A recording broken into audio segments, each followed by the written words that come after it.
right. I'm going to call this meeting of the Committee of the Whole to order at 5:34 p.m. Ms. Fromm, can you please call the roll? Ms. Pearson? Present. Mr. Rollins? Here. Ms. McCall? Present. Mrs. McCulloch? Here. Mr. Siegel? Here. Ms. Haley? Present. Ms. Stanford? Here. With 7 present, we have a quorum. Thank you. We'll now take a moment of silence followed by the Pledge of Allegiance.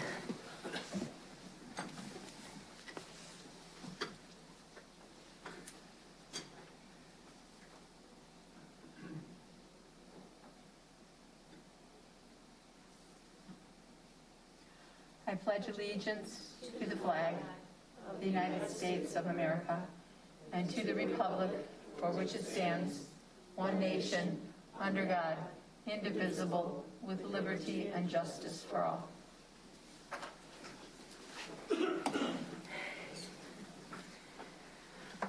Thank you. Before we go any further, welcome Ms. Haley to your first meeting sitting up here with us. We're so glad to have you.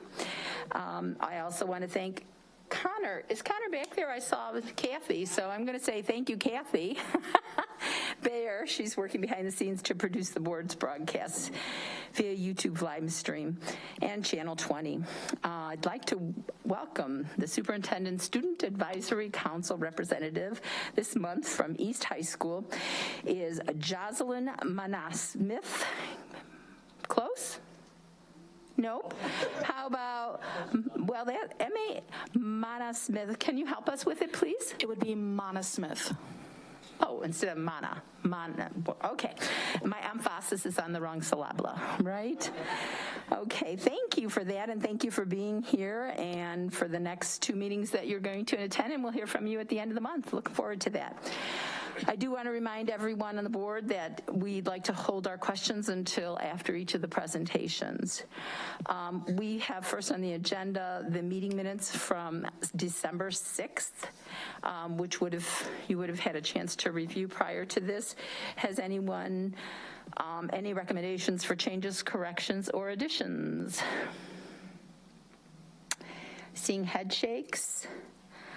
If not, is there consensus to approve? I'll take a thumb. Thank you. Ms. Pearson, I'm going to give the floor to you to lead the internal-external stakeholder committee portion of the meeting. Thank you. First of all, Happy New Year to everyone. As usual, we have a 12-month calendar for internal-external stakeholders, and everyone can access that on Board Docs. First, we are excited to tell you about the donation drive that took place at the administration building from November 11th to December 6th. Donations were collected for a Patriots Gateway, Miss Carly's Carpenter's Place, and RPS 205 students. The items collected included hair products, deodorant, toothbrushes, toothpaste, socks, hats, gloves, games, chapstick, hand warmers, body wash, and much more. Thank you to Tammy Harrell, I hope that pronounced your name correct, of RPS 205 IT department for organizing the event and allowing downtown to help those in need. Next, December 14th was a big day for our middle school fine arts students and 5th graders across our district. Approximately 224 music students, 101 art students, and 1,809 5th graders descended upon Forest City Church for the All-City Fine Arts Workshop, Art Expo, and concerts. The morning began with a demonstration of instruments by Rockford Symphony Orchestra, fondly known as the Instrument Zoo.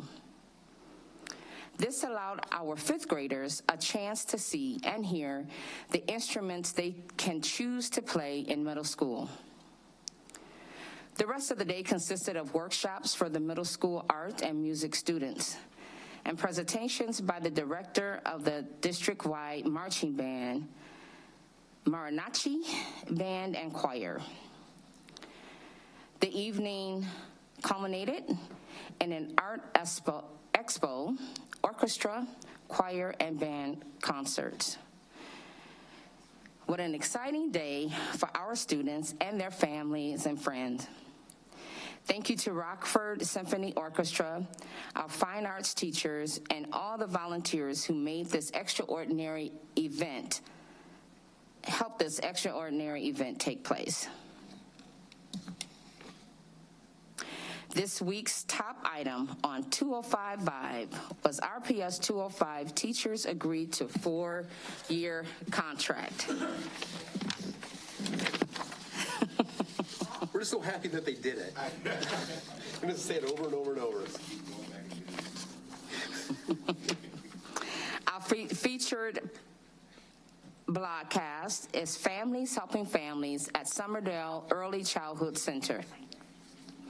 In the broadcast, we can read about the 335 Summerdale students who were gifted clothes and a toy for Christmas, thanks to the generous donation of Shepherd of the Valley Lutheran Church and Summerdale staff, family, and friends. This amazing program has been going strong for more than 10 years. Learn more about this story and so much more when you visit rps205.com/205vibe. Now we are going to discuss agenda item 5B, imaging, marketing, and public relations. First, draw your attention, please, to Exhibit B in the slide deck. These 8 regulations are the foundation upon which the Internal-External Stakeholder Committee operates. The information we report on in our monthly slide deck is in line with these guidelines. In just a moment, Kathy Bayer-Eberly, Senior Communication Manager, will lead us in a discussion focusing on guideline number 2, which is specifically refers to Rockford Public Schools' image building, marketing, and public relations. As you know, there are a lot of positive, wonderful things happening in our schools. In my interaction with people in our community, I hear that we need to do a better job of promoting these positive things. We need ideas from the school board members on what we think are some positive things we should be promoting to build our image. Mr. Dotson, would you like to have comments at this time? Yes, thank you, Ms. Pearson. This is just a quick reminder before Ms. Bayer-Eberly comes, is that this is a continuation of our conversation with the board that Dr. Jared and I had regarding some of our visits with some of our stakeholders. If you recall, we went and met with realtors, members of the business community, and members of the media, and the unanimous feedback was, to reiterate what Ms. Pearson said, is we need to do a better job of just promoting some of the positive things and things that are happening in our school district. And so tonight is just another iteration of that as we gather feedback from the board. And I will turn the floor over to Ms. Bayer-Eberly. Thank you. Thank you. This always feels like a weird height. I'm Kathy Bayer-Eberly. I'm the Senior Communications Manager for the school district, and I lead the communications team. I was last addressing the board in April and talked about the difference between the district's image and brand. I know some of you are new to the board, so just here's a quick refresher. Brand identity is all of the stuff and things that we put out there, right? It's all of our tone of voice, the letters we put out, our all of our logos, our branding, our icons, those sort of things. It's all of the stuff that we create and we push out to all of our constituents, whether those are our our parents, our families, taxpayers, students, all of those things, staff members. Again, brand identity is the things that we say and do and push out to the community. Our brand image is a little bit different. That is the perception that people have of Rockford Public Schools. It's not exactly what we make, it's how we make people feel. It's all of the, whether people have a good or bad or otherwise perception of Rockford Public Schools, that's our image. It's, again, how we make our customers feel. So now think of this, as Mr. Dotson Jr. said, this is part 2 of that conversation that we had in April. We know that there are lots of incredible things happening in the school district. We want to get some feedback from the board members, what you think some of those things are that people maybe don't hear about every day all the time, or maybe they're surprised to hear about when you talk with them and engage with your stakeholders about what's happening in the district. So, for example, right now we're working on pushing out more information about Rockford Promise. There are deadlines for scholarship applications coming up. It's one thing to say this is happening, apply for these scholarships, but we also want the community to know, look at these great opportunities that students have in Rockford Public Schools. So that's kind of the lines that we're thinking of. So we're looking to the board to provide some other ideas of things. We want to make sure we're not missing anything. Other ideas to consider as we're working on celebrating Rockford Public Schools and establishing those really good feelings about the school district. So I'm about to toss the conversation back over to Mr. Dotson Jr., but our plans for right now is to just first and foremost listen to your feedback. We'll be taking notes, and this is also recorded, and then we'll share that feedback. Our plan is to share that feedback initially in the superintendent's update this week, and then also digest some of that information, come up with some plans, talk about some things, and then present that back to the board. Here's what we heard from you. These are our plans going forward. So back to you, Mr. Dotson Jr. Awesome. Thank you. Thank you. Thank you. So, Ms. Pearson has authorized me to kind of help facilitate, thank you, ma'am, to facilitate the discussion. And so what we're asking, if you will, from each board member is to give us any feedback. It can be from any of those kind of core audiences or groups, whether it's a staff, community, our students, families. If you've heard something from any of your constituents or just your own personal thoughts about what are some things that you think that we should be promoting or that we should be talking about, things that you're passionate about or things that you think are going really well or things that you would just like to see us do more of. And so I'm just kind of going to go down the line. I'll take any volunteers if someone's feeling like really, really assertive, really good, really like ready. Otherwise, I'll just kind of start on that end so Ms. Pearson can participate in discussion because she has something that she wants to show. So, Ms. Stanford, please. So I guess I'm not really sure what you're asking me. So as Ms. Eberly explained, as we talk about our brand image, right? And what are those things is there something that you would like to see that you think that is something good that's happening, or that you have not seen us promote or talk about? Is there something that you think we can do a better job of helping with the perception of the district? Is there anything that you personally would like to see? Is there anything that you've heard? Sure. So, I think does that help? One thing that comes to mind is the presentation that our cabinet did at the tri-conference regarding our recruiting efforts and things of that nature. I think that would be something that our public should know and would be excited to know what our efforts are in those areas. And I think a lot of people have no idea the things that we're doing in that regard. Excellent. That's perfect. That's exactly what the type of feedback we were looking for. Thank you for that. Ms. McCullough. Are we going down the line? Yes. Okay. I think the biggest concern that I hear from everybody in the community, with students or not with students, is what are you doing to make schools safe for children? And it should be safe for everybody in the school, but I don't think the community thinks we're doing enough, and that what we are doing is not communicated well enough so that they have a sense. And so I think that would be a good thing, is to communicate what we are doing to make schools safe for students, for all students. Excellent. Thank you very much. Mr. Rollins, sir.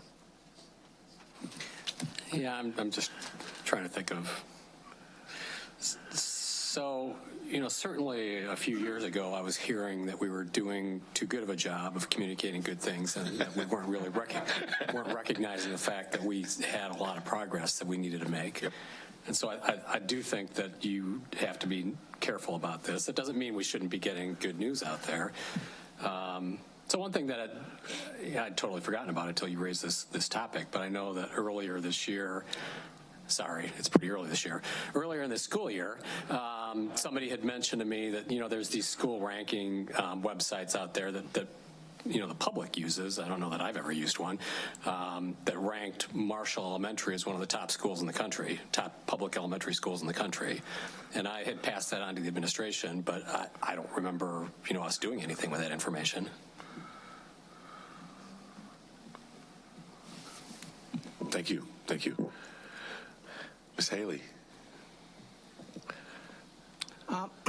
And I guess this is pretty new to the school district, the career running start, and I think that's going to take off. But I think we need to get that message out there that not all students are necessarily going to go to college. They are going to go to work after school, and there are programs in place for them to do exactly that and to earn, a really good living doing that. So I think you need to hype that up a little bit. But what I'm hearing in the community is, just the resources are not being spread equitably. Excellent. You all are doing fantastic. Thank you. Could I just ask you a question? What resources are not being spread equitably? Was this just to the career piece, or is that a different That's a different topic? piece. Yeah, it's a different topic. As far as resources, I've heard from some people that like Roosevelt they're not getting the resources they need to educate the students there. So I'm here to find out what I can do to help with that. Thank you. Thank you. Ms. McCall, hello. Good evening, everybody. Good evening. So for me, when I hear this topic and I think about, I know the difference between the branding and the imaging.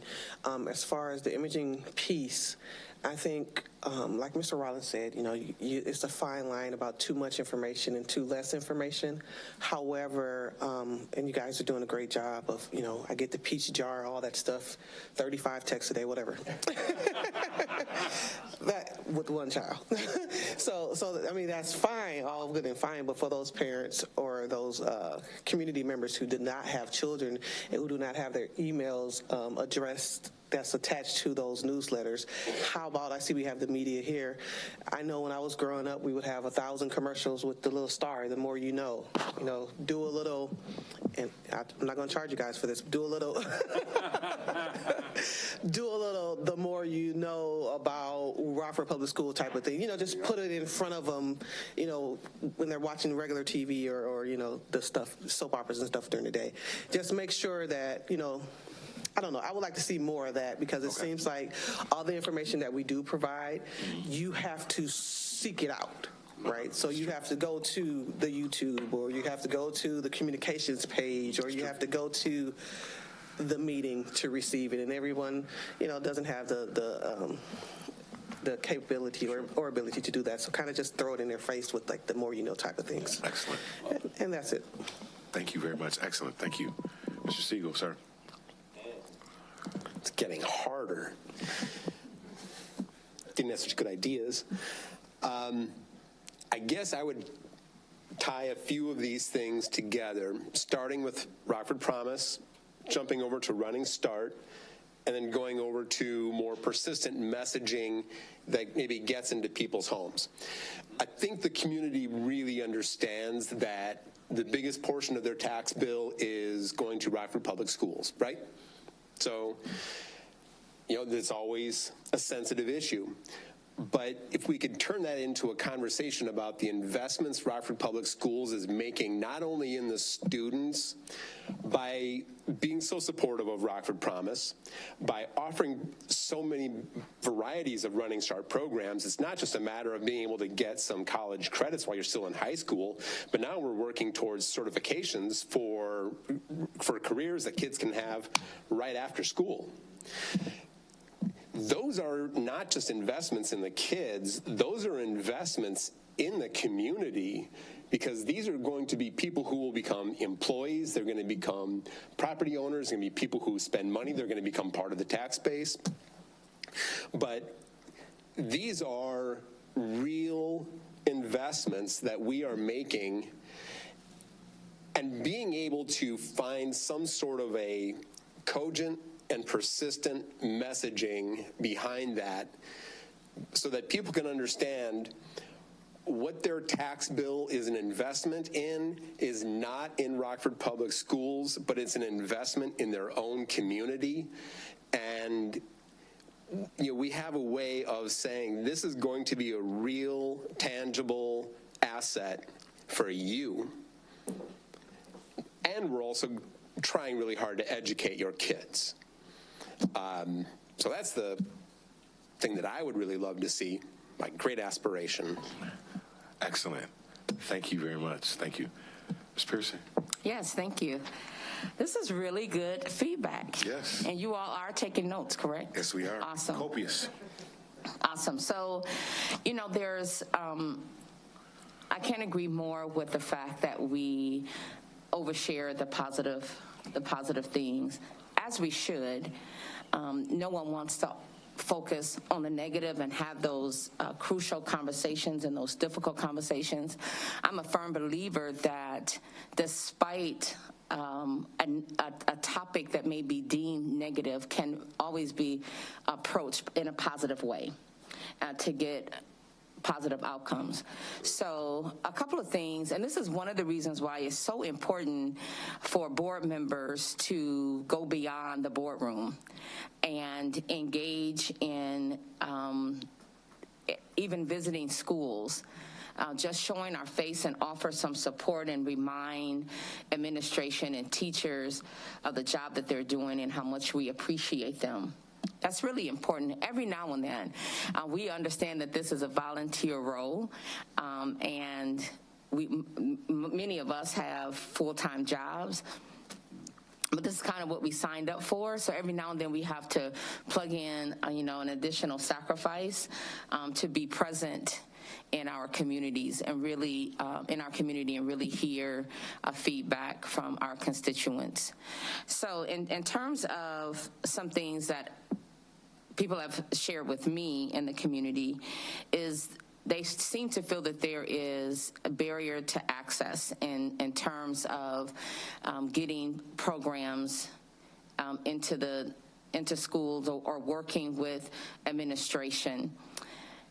I didn't have a real lengthy conversation about the barriers to access, but administration can identify if there's any and address it. And then follow-up is really important. So many community members complain about taking issues to schools and not getting any results and feel like they're hitting a dead end. And problems with their children go from year to year. And so the communication at the school level can improve. I'm also hearing, now there's, the next thing I'm about to say is both a parental and the school's responsibility.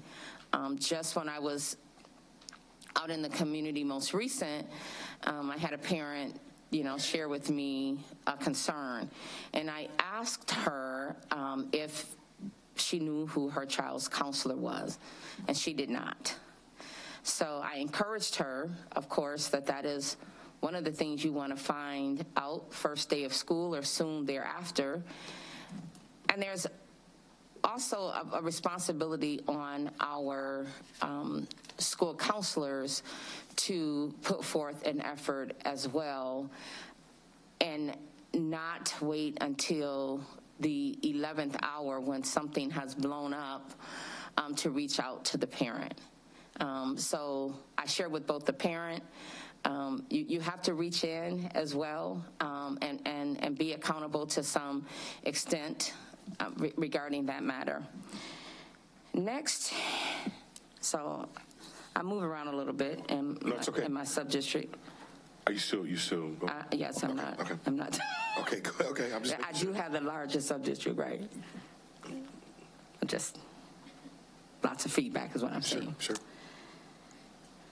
And it was already touched on, the preferred method of communication. I guess a lot of people like the automated system of announcements. I don't know how broad we can go with that. And to keep in mind that there's like grandparents raising students that may not have the technical skills to utilize the methods that we have made available. And that's all I have. Thank you. Excellent. Can I ask a question of you, Ms. Pearson? Sure. The very first one you gave was barriers to access. And was that by parents or community groups? That was by a community member. And his concern was the red tape that you have to, apparently, that you have to go through to speak with someone,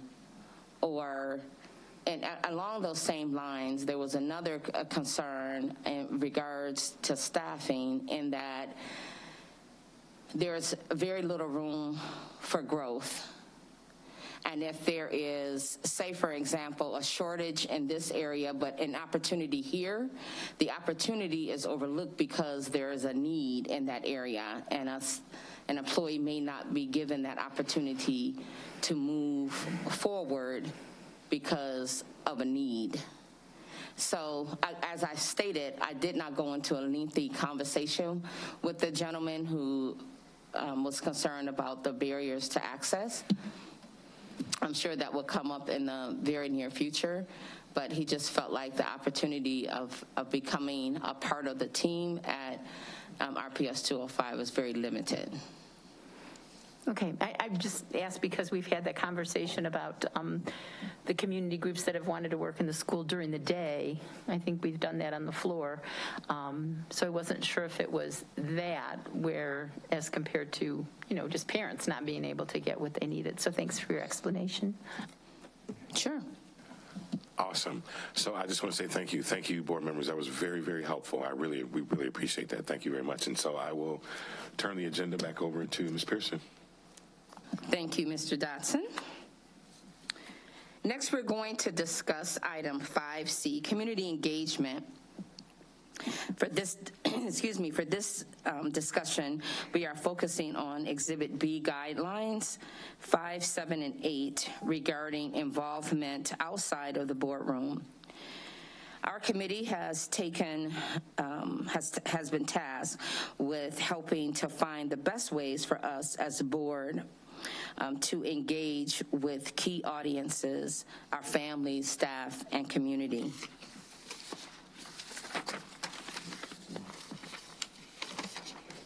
Excuse me. I know as a board member we have very hectic or very busy schedules, so we want to make sure that we spend our time very wisely. So Dr. Jarrett will now walk us through a discussion about how to engage these audiences and meet them where they are. Thank you so much, Committee Chair Pearson. I appreciate the opportunity. I would love to, in the spirit of continuing a conversation tonight, move on to guidelines 5, 7, and 8, with a particular emphasis on probably talking about guidelines 7 and 8 first. And what those guidelines talk about is exactly what Mrs. Pearson laid out, which is this idea of who are the groups of people in our community we should be interacting with, listening to, and speaking with, and how should we best do that? You are all very, very busy people who are already giving a tremendous amount of time as volunteers. If I may, I'm sorry. Just board members, just so you know, you do have that. The handout is there, so just make sure you have that. All right, thank you, sir. So you're already giving a tremendous amount of time. So I think we are going to want to have a conversation not only about who we should be speaking with, but also how we can be very strategic in how we do that, when we do that, where we do that. And so I'm going to take us through a few questions tonight to, I think, get at least the conversation started this evening. And my suspicion is we will need to have some follow-up conversations. But at least tonight, we will be taking down your thoughts on, first and foremost, if we move to the next slide, please. There are 4 groups we are suggesting to start the conversation, but we don't have to land here. 4 larger categories of the community groups that we could interact with. One of those is making sure we have the voice of the larger community. We define that as various community coalitions, taxpayers, the media, realtors, businesses. A second category we're proposing is the all-important and most important category, the voice of our students. We have a student representative here this evening as a part of that. But there are so many different ways we can interact with our students and make sure their voice is prominent in our decision-making process. A third group are our families, who are so important to what we do. They choose to live in our community. They choose to send their children to our schools, and we very much want to have good systems for enhancing our interactions with families. And finally, staff voice. We have nearly 5,000 employees, and it's a really, really complex job to make sure we are hearing from all of the people who are working directly with our students on a day-to-day basis, as well as many other groups. So my first question for the board is, are these the right 4 big categories? Then we'll dive in to some more detail from there. But I'm going to do the same thing that Mr. Dotson Jr. did, and I'm again going to start with June. I'm going to have our committee chair have the opportunity to go last. So we will start with June again. Put you on the spot. Is there anything you would add, change, or are you comfortable with these 4 broad groupings, and then we'll do the work from within those categories? Or is there a change that needs to be made in terms of the categories? I think these are pretty representative of who we need to communicate with. Okay. Thank you. Mrs. McCulloch, is there any modification you would make to these 4 larger groupings before we dive into the specifics?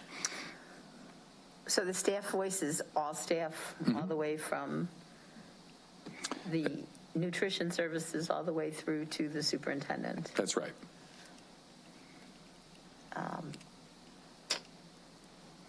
I don't have anything off the top of my head, no. Okay. Mr. Rollins.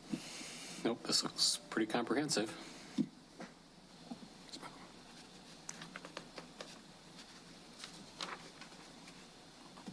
Kevin, any changes that you have in mind in terms of the 4 groupings, or are you comfortable with these as the 4 larger groupings?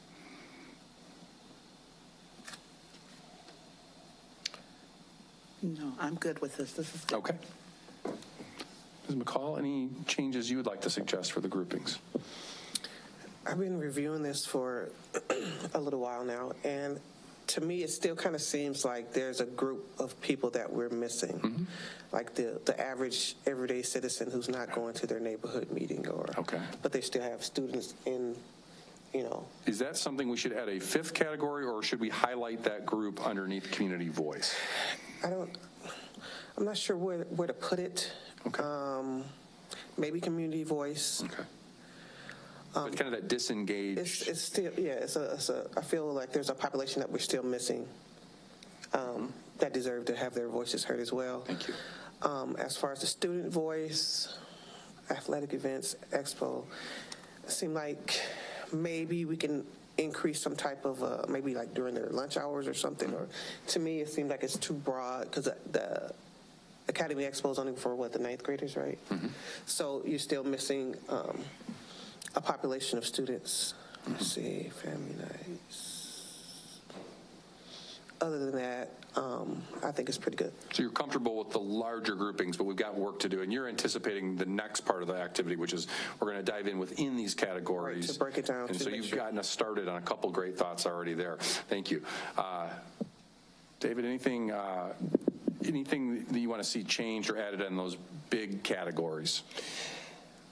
I guess a post-secondary voice would be interesting. Yeah. And we have enough colleges in the area that I think making their presence known, any trades groups, I realize we have the Academy Expo, but trades groups that could show up and make the argument of why they're just as valid a choice as going to Eastern Illinois, I think is, could be helpful. Thank you. But otherwise, I think this is a pretty thorough list. So really highlighting both higher ed and career opportunities, potentially as a separate group or more prominence within the community voice group. What do you think? I think it would almost need to be its own group. I think the community voice is going to have its own category of conversations, and post-secondary is going to have something way more specific. Great. Thank you. Ms. Pearson, I'm going to have you close us out on the first question as the committee chair. Any changes you'd like to see to these four categories? Mr. Siegel suggested perhaps a more prominent role to higher education and the possibility of a greater emphasis on trades as well. I think that this is a good category here. Of course, and I think that community voice, some of the items can be listed under the community voice. Board Member McCall's suggestion, or adding one, but I think that this is a good approach and categories for, we have the community, the students. I would say that we really have to be very strategic in how we're utilizing the students' say lunch hour, because some students are getting tutored during lunch, and we have that whole credit recovery piece and approaches to make sure if we could have a fun night of some sort to have that student voice in addition to the lunch hour. Thank you. But yeah, this is a good set of group. Go ahead, Ms. It just popped in my head. Instead of like the fun night and the lunch hour things, maybe pep rallies or something. Maybe that may be a good way to get the, not a school-wide, separated by whatever grade or class or something like that, to retrieve more information regarding the student voice. Thank you. I've Ms. McCulloch. two things.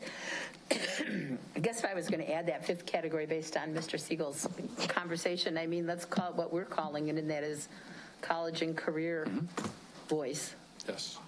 Post-secondary, not everybody understands what that means, but we brand ourselves with college and career readiness and there we go. Our academies. So, and then my other piece was student voice.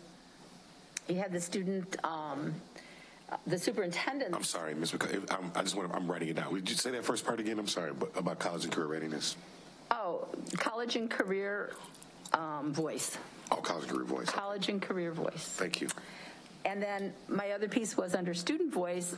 We have a superintendent's advisory council, and I'm just wondering if at each of the secondary schools, you could do it at elementary too, I suppose, but if the principals could put together, somehow have a group of students that they meet with once a month or whatever. I don't think they all do that, but maybe students would feel like that they would have more of a voice. And if there was a representative from the Superintendent's Advisory Council that was also part of the high school, each of the high schools, they could bring back some of those comments to the larger organization. Thank you, Mrs. McCulloch. I promise this is my last idea. I like what Mrs. McCulloch was saying about, taking it back to the schools and students. So I know as far as middle school, they have student councils, right? So maybe charge that back to some of these student-led organizations as far as making sure that they're advocating for themselves too as well. So maybe, I don't know all of the little organizations they have, but student council is one thing that pops up in my head. Wonderful. I'm sorry, I had go ahead, Ms. McCullough. No, it's just a tag on to what you just said is sometimes I think the people that we don't hear from are the kids who aren't involved in the organized activities or extracurriculars. And yet, and it's hard, but I think principals, counselors, or whatever might be able to identify some students who are not involved because they would bring a different perspective. So I'm sorry to interrupt. That's what I was going to mention, something along those lines in terms of making sure that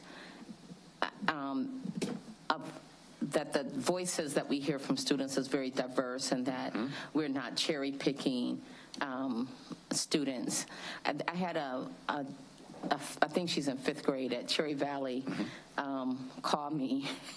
I had a student call me, and she was concerned about allergies and the other kids have, and the food that is served in the cafeteria. Sure. And I forgot that I had given her my word that I would bring that forth. Thank you. You have started to segue into, and as the great board that you are, you've already started to segue into my next question, which is, we listed some suggestions underneath these categories, and I wanted to make sure we had the right categories, and turns out we needed to add one, so this is wonderful. So we'll add college and career readiness, but we gave you some examples of what those groups mean in the circle below the initial kind of top line there, and below we gave some examples of some potential places or opportunities to interact. What I want the board to support me on now is, can you give me some examples of basically anything we're missing, and you've started down this road already, within any of these categories? Are there existing opportunities that need to be added, and are any of these things that we've listed things that maybe we shouldn't emphasize, maybe we should subtract or change? So I guess I'm looking at add, subtract, or change on that bottom line list. Any suggestions you have for me to make sure we're truly getting the voice the board wants to? Because my ultimate goal is going to be to work with the board to design an annual calendar and hopefully kind of a checklist where we can share the work in meeting with all of these groups. So what I want you to tell me now is, within any of these categories, anything we need to add or anything we need to subtract or change? And I think we'll start this way. Again, I'm going to have Ms. Pearson go last, but I'm going to start with Mr. Siegel this time.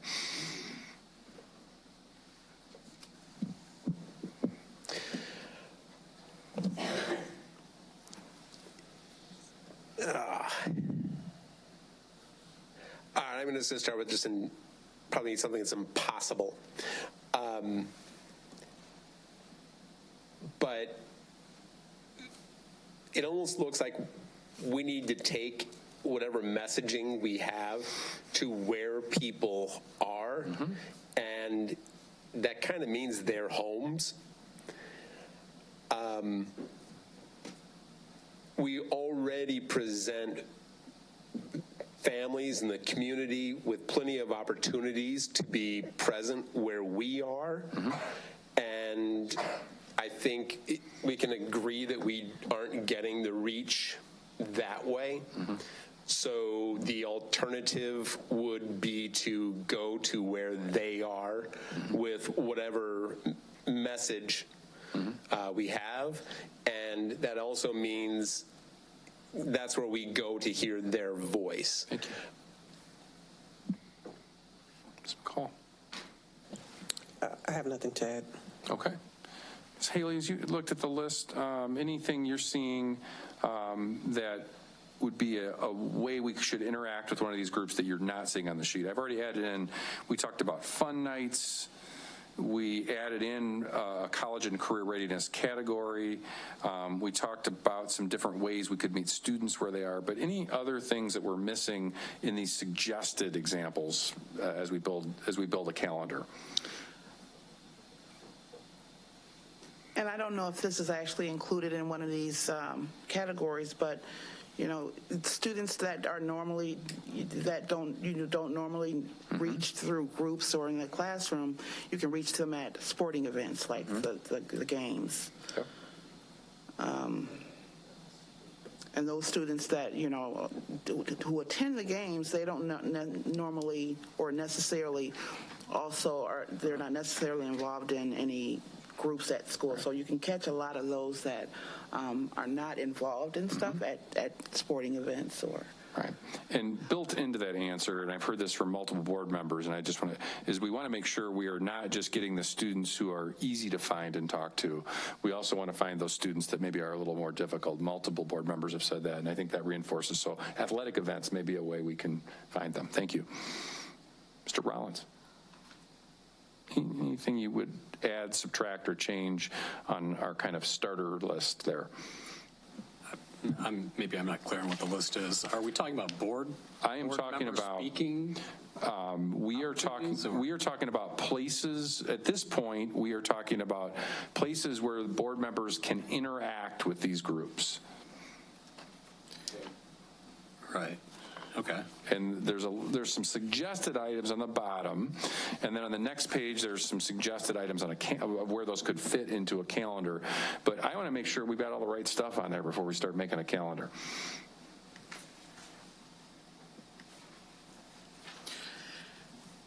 I mean, the catch-all here, the student, family, and staff, those are sort of captive audiences for us. We have all sorts of communication ways to communicate with those people. I don't know about board members, but the district certainly does. And this is specifically about how board members can interact. Yeah, right. I think that might have gotten lost in the translation. I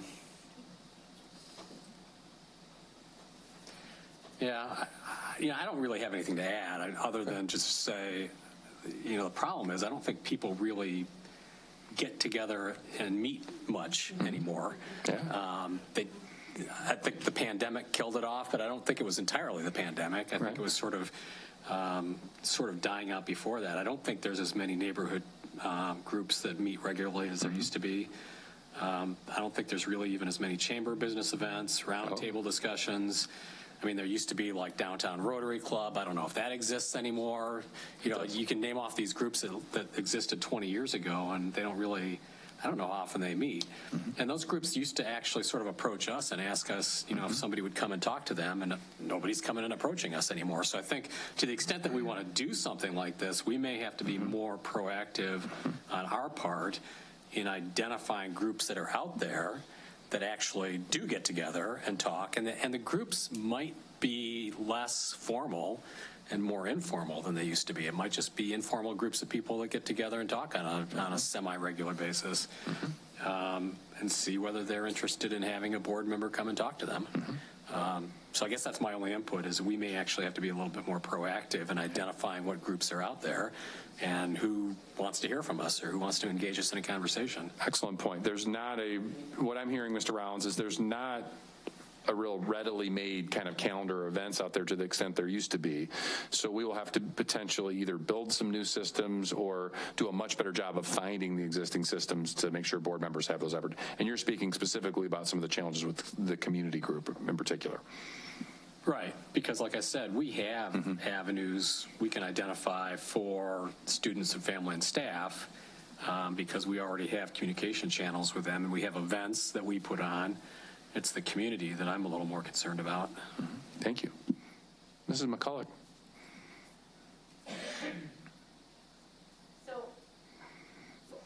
I focus on the community right now, too. We used to have all those dinners and the like, and we touch base with a lot of organizations, but maybe we need to think of this similar to the conversation we had about resurrecting something like a parent council, right? So you have parents from all the different schools that sit down once a month with the superintendent and a board member, and that board member rotates. But maybe we need to have a community council as well. Instead of going out to each, we could bring in a representative. But yes, Rotary does still exist. I know my husband did a presentation on his donor did on transplants not too long ago, so they are still out there. But, so RAM, La Voz Latino, all those organizations that we used to connect with at all these events, if they have a representative they just wanted to send, somebody could come from Transform Rockford, somebody might be there from just so that we can share and they can share theirs. So I would see, in addition to our groups of students meeting, I'm keep tacking on to the superintendent, but I said this to Dr. Jarrett earlier, was when I talked to people, because I knew this was coming up, about how they would like their board representative, and said, well, we really want to see the superintendent.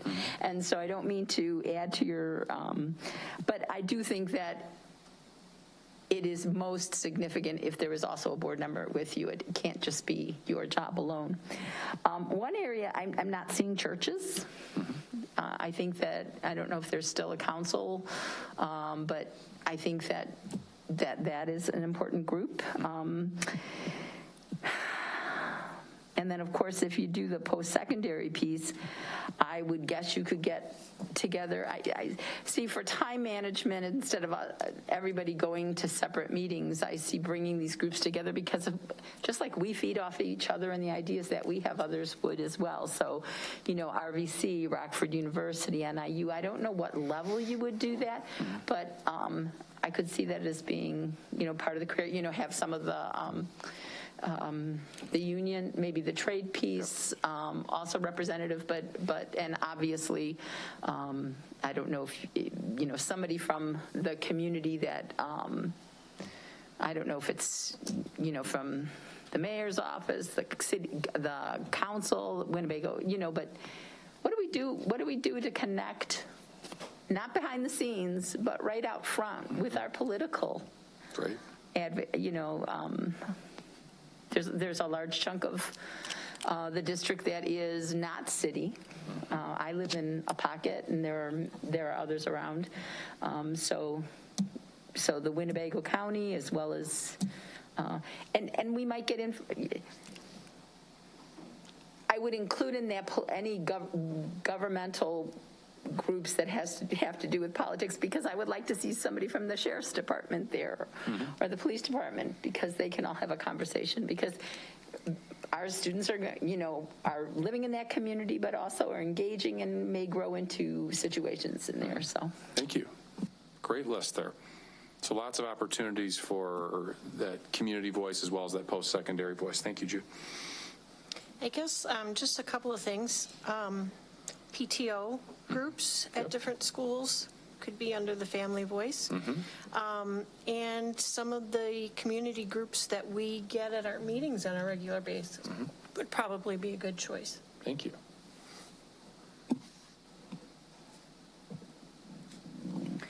Is that where our individuals would live who are maybe not part of 815 or not part of a different group, but have something that they want to share? I don't know how we bring I would say that would, I think we'll have to have a follow-up conversation about what groupings could look like. But what I'm envisioning here is probably, and we'll talk about this last here because we're running out of time here. I don't want to, but the last thing we'll talk about is kind of how we could organize this. It takes steps to organize the board's work moving forward. So, and I know we will have a team of leaders in the district that are going to be anxious to support you in this work. So I don't know the answer to that question exactly, Mrs. McCulloch, but I think that's the right kind of a question to ask, is how will we include people that aren't formally part of a group, is a great question. And finally, Ms. Pearson, I'd love for you to close out my second to last question. I'm going to have one that I'm going to do a little more quickly here because I see time is of the essence. So I'm going to make this really quick. So Ward 5, where I live, we still have ward meetings. And so Alderwoman Gabrielle Torino she periodically have ward meetings. However, in my sub-district, there's Ward 5, 7, and 13, so that's, rather busy, but that's another place that we can be present. Thank you. I want to close this today, and this is the beginning of a conversation at the end, but the last thing I want to talk to the board about, I left something on your board table today. It's a checklist from a large district about our size, about 28,000 students, Indian Prairie 204, which is in the Naperville, Aurora area. And I had a chance at the Tri-Conference, which many of you attended. One of the sessions I attended was on board and community engagement, and they provided a nice little checklist where they put the board members' names on the top, and then down the column you can see that they basically, in order to share the workload, they all acknowledge they couldn't possibly all do it all because they're all hardworking professional people like you are. And so they all kind of made commitments within that group. So that's one way we can monitor our work. The other thing our team has already put in place is the idea of building a monthly calendar of existing events. And I'm wanting to get your feedback on those potential strategies. One is partnering with the board to develop a checklist so that we can kind of make mutual commitments for the leadership team and the board together.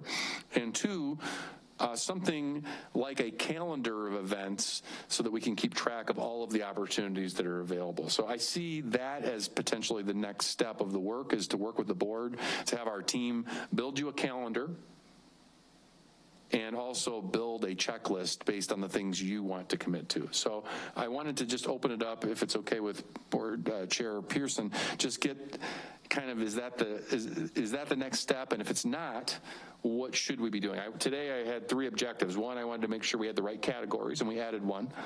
2, I wanted to make sure we had the right subtopics, and we added a whole bunch there. You gave us some tremendous feedback. But 3, I wanted to get clear on action steps for us next as we continue this conversation. And my hope was we would come away with some deliverables in terms of a calendar and in terms of something like our version of this checklist. So as you review those 2 documents, I wanted to close the conversation with your feedback. Are those the right tools, a calendar and a checklist, or is there something else we should be doing to make sure we can be intentional about hitting all of our stakeholder groups we commit to, but also making sure we share the work? So I will turn it over to I'm just going to open up to any board member who wants to jump in at this point. Yes. So I think that is a great idea, especially as new board members are coming on. I know we had a lot of seasoned board members on here, so they may already know about the routine, I would say. So establishing a calendar and getting feedback, working together with the board members to make additions to that calendar. I think that's a fantastic idea. So yes on the calendar, and are you supportive of a checklist so we can share the work? Yes, yes as well. Okay. Other feedback? Anything we should do differently than those 2? Obviously, we would build this together and come away over the next month or 2. Mrs. McCulloch and I talked, and I know whatever we come away with, she wants to make sure that with board elections coming up, we get working on this now, because this board is together through April, and we don't want to send the message to the community that we're waiting to do this until there's a new board. So I think there would be some urgency. I know Mrs. Pearson reinforced the urgency of this as well by bringing it forward today. Yes. And I just wanted to add, in addition to the checklist, I think it should be something that's rotating, so all of the board members can get a chance to participate in some of these. That's right. So make sure the same board members aren't always going to the same events. Right. Thank you. Anyone else? Our actual conversation was the fact that we have a board self-evaluation scheduled for December or January 17th, that Tuesday night, prior to Dr. Jarrett's evaluation. And perhaps because the board hasn't been together long enough to get a lot of constructive feedback for a self-evaluation, that the administration could put something together for us to spend that hour that we have scheduled before the other to make some changes, to go where we can. Then we have that second meeting in January. We can do as much as we can in January, so we don't want this to wait and start in April.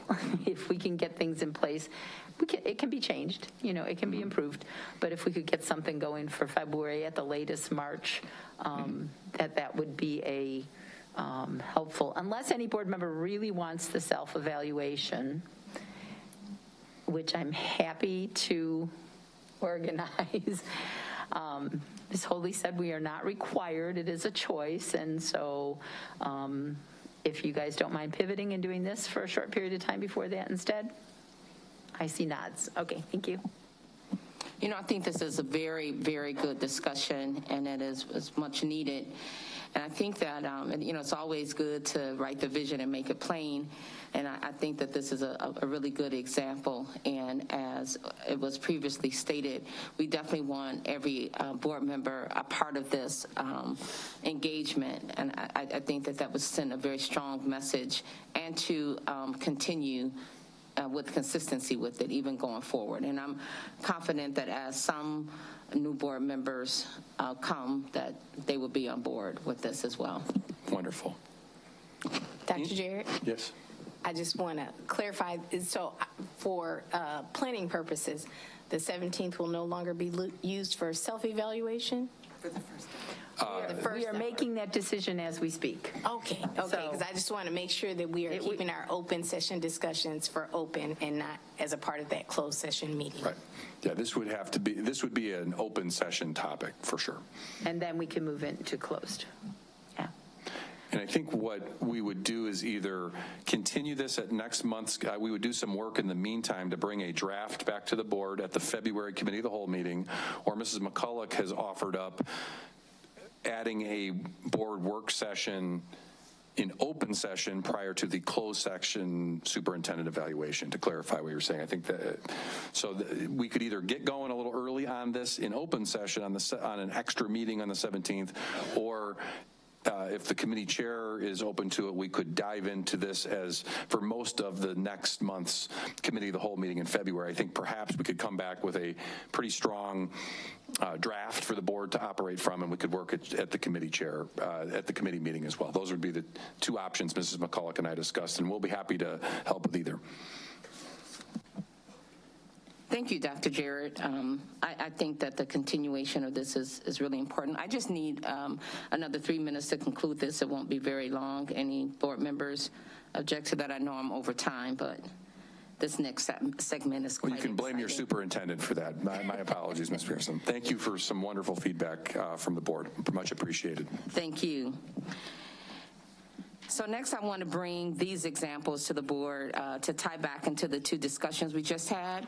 First, Washington Park Community Center, kids can spend time there when they're not in school because of behavior ramifications. It helps keep them engaged in a positive environment. This is pretty significant.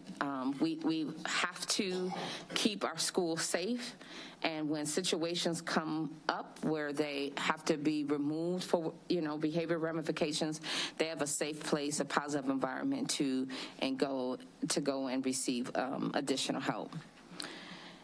We have many wonderful collaborations like this with other organizations in our community. We have seen this with our ARP-ESSER partnership. And this is an example of opportunity that I would like to engage in with our key audiences, particularly our students in our community. The next example is USC Rockford Ready, which is part of the Health Literacy Council. It's an organization where I also volunteer my time. They're hoping to collaborate with us in regards to scholarship opportunities. We have many wonderful scholarship opportunities available to our students, like Rockford Promise, RU Pathway, and RAM, and this just opens up additional opportunities. This example aligns with the positive aspects of Rockford School District that I would like to see us promote, such as scholarship opportunities. The last slide we have of our deck is the board calendar for the month of January. This is a great time to remind you that you can add items to the calendar simply by emailing the details to Laura Frum or Laura Lalmer. And if there's something going on in your sub-district that you want us to know, and then you just need to go through those channels and, of course, communications, and we can make that happen. Thank you so much for your patience on this evening. We really appreciate it, and thank you for good discussion. Thank you. We'll move on to Ms. Stanford's committee, performance and monitoring. The floor is yours. This evening, we'll have one presentation to update the board on the progress of our spending plan for the ARP ESSER funding. Dr. Greg Brown will present this update.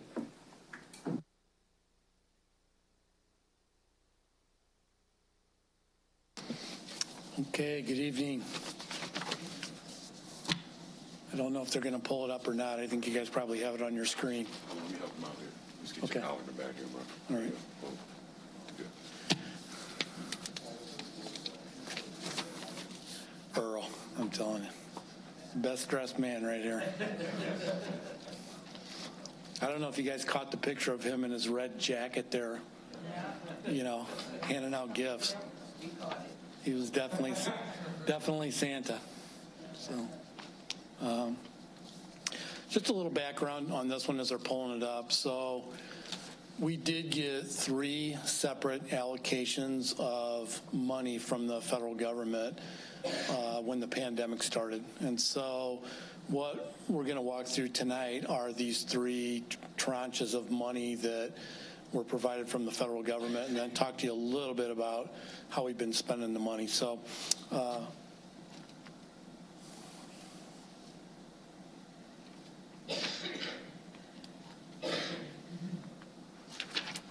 So our goal here is really to extend time and maximize time, and we're doing that really through 3, kind of key areas: growing our community partnerships, which you'll see in just a couple of minutes, improving our facilities operations and our IT backbones, and then renewing, supporting, and developing staff.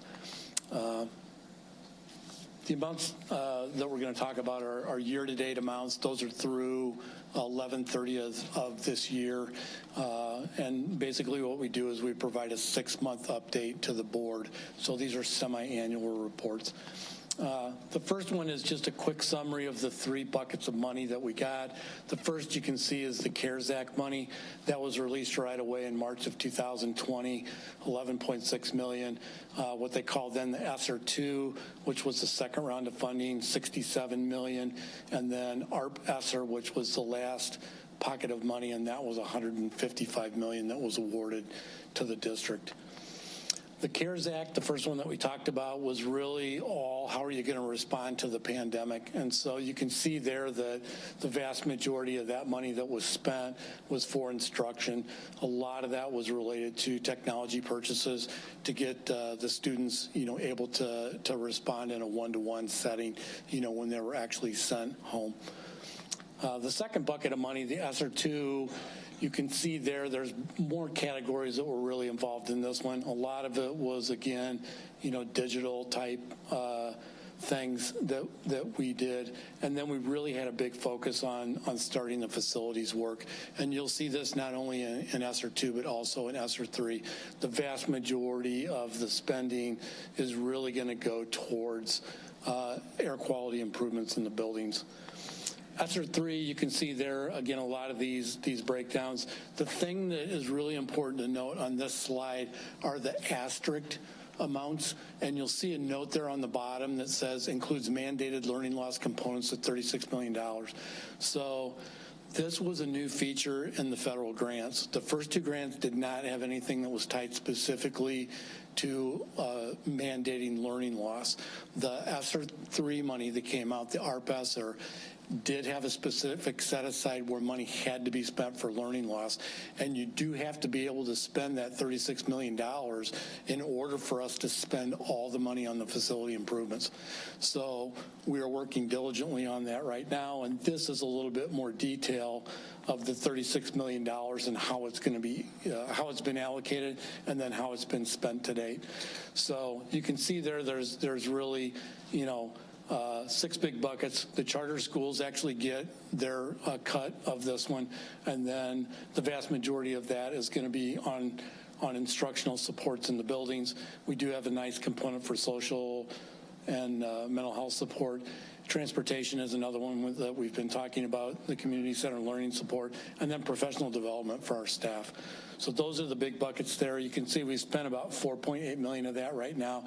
There are a lot of plans that are being worked on right now for summer professional development for our staff, and then also, additional instructional supports for the students. This is kind of a closer look at some of those learning loss components. These are contracts that you would have seen come through in previous board meetings. Paper is online tutoring that students can access, from home outside of regular school hours. Dial care, Rosecrans supports, those are the additional student supports in the buildings for social emotional. Star 360 and Panorama, again, ones that have been discussed at previous board meetings. These are some of the live, learn, play contracts that have come through the board over the last really probably 6-7 months. You will have seen those probably starting like in May and June. So, we do have a lot of good partnerships that are going on. You can see there the amounts that have been awarded to the groups.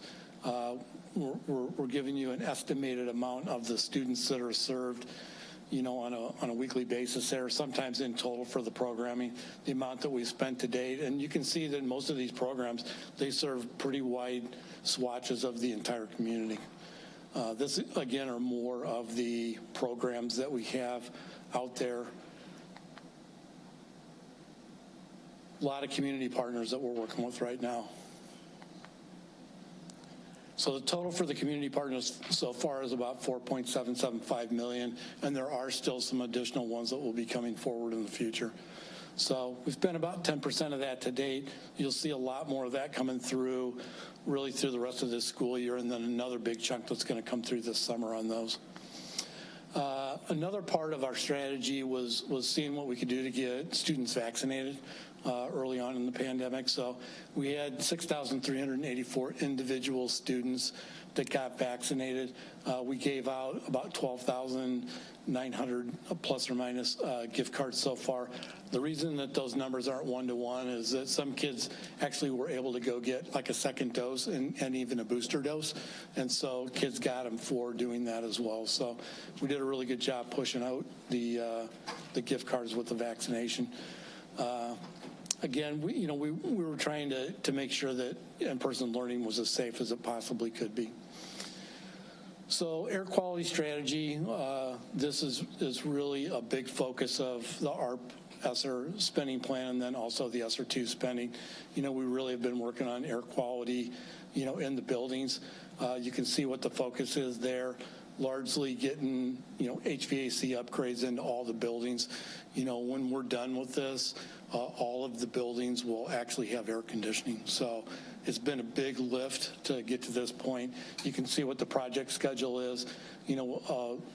All but I think one section of this we've got bids back on, and the rest of those will come back here in January. So all the construction will actually be bid out and contracts let this spring, and then we do have some time frames that we have to complete this work by. So this is just a summary of the facility plans between the various components. ESSER 2 cost to dates, and these are let contracts, not necessarily money spent, but let contracts. So you can see that we're a long way towards that goal of getting all these contracts let. Project bidding schedule, this is just a summary of the ones. You can see the ones that are coming in on January 12th. That's the last section that we have to do. And then you can see the estimated actual cost to date So, we've actually spent about 19,000 or 19 million of the 100 million plus or minus that we've actually let to date. We did have a project scope change. Mike can answer questions on this better than I can. But the reason that these schools were removed from the project scope was they actually had air conditioning in the buildings already. So it wasn't that we were eliminating buildings because we didn't have adequate resources. We just targeted the ones that we did not actually have air conditioning right now. And then transportation is something that we focused on. We have been working on trying to get elementary students that live within 1.5 miles, and we were strapped on being able to do that because we didn't have an adequate amount of bus drivers. So we did employ a different strategy here with ALC and Everdriven, and they've been helping on the early childhood side, and then also Sunrise, who's our transportation provider for our special education students, has also been able to pick up some routes too. And that is it. This will actually end up being posted on our website, so we put all the updates out there so everybody in the community has access to this and can see what we've been discussed here tonight and the progress we've made on spending the roughly $230 million that we were awarded with the federal money. So any questions? Mr. Rollins? So what's the deadline now for spending the money? So the deadline for our ESSER money is September 30th of 2024, and for ESSER 2, it's September 30th of 2023. And so right now we feel like with the way that we've got all the bids out there and everything, we'll be able to hit those targets. There is kind of a spend down period after that. It's unclear in the federal regulations exactly how much time we're going to get, but we know for sure we've got 90 days. It could be as much as 18 months, but nobody is really talking about that. The latest we've heard is there is not going to be any official federal extension of the spending timelines on this. So we're not going to get a long grace period like we'd originally hoped, but there may be some clarifications on how the rules were written that will give us, for sure 90 days after September 30th of 2024 to finish spending it. But it looks like, it could be as much as 18 months after that. And then the 20% that has to go to learning loss, are we on target to be able to spend that? Not yet, but we're working on it. I'm going to take that one. We're working hard to put that together. We have 3 major projects that we are working on. One is offering per diem professional development for teachers. And what I mean by that is paying them at their day rate rather than an hourly rate for things that are tied very closely to our system-wide framework and standards of practice. That could be a huge chunk of dollars in terms of much needed professional development. Another big chunk, Mrs. Detman and her team, and specifically Kim Nelson on the early childhood side, we are working on a really significant increase in days for early childhood, particularly targeting our students that are transitioning into kindergarten. We think there's a huge opportunity there to invest some dollars.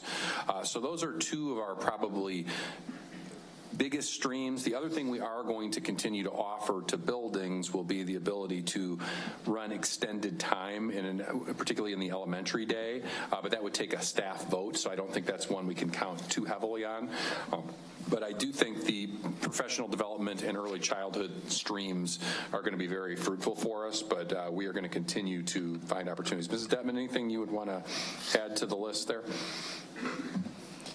No, I don't think so. But I think the biggest opportunity financially and impact for students is extending the day for elementary students, because we know that when we just do it for some, we don't get the children there who need it most. So that's really one of the most critical pieces, and it's still eluding us a bit.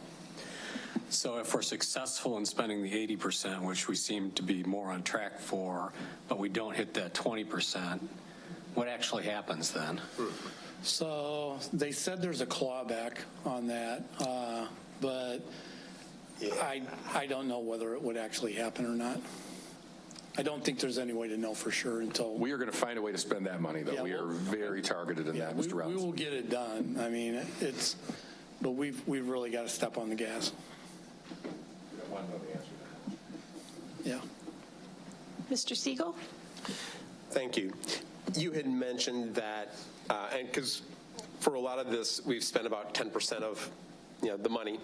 But you mentioned that a lot more is going to be spent this coming semester. Without giving spoiler alerts, do you have some sense of what sort of dollars are going to be spent through the rest of the school year? Yeah, I think as things are ordered and things start coming in with the HVAC projects and things like that, you'll start to see some significant dollars start to go out. I can't tell you how much, but I would bet by probably September of this coming year, we're going to be well into probably 50 to 60% of the money spent. Would you, Mike? Yes, I agree, especially with our phase 1 projects. Lincoln, East, Washington, these were our big projects. So our chillers, air handling units, unit ventilators, and electrical switchgear will all be coming in this spring. So we'll start seeing a large amount of costs coming in for the actual equipment, which is really the biggest chunk. Okay, thank you. And this was maybe for Ms. Demmin or Dr. Jarrett. On the education side, do we have a significant amount of spending progress that's going to occur this semester?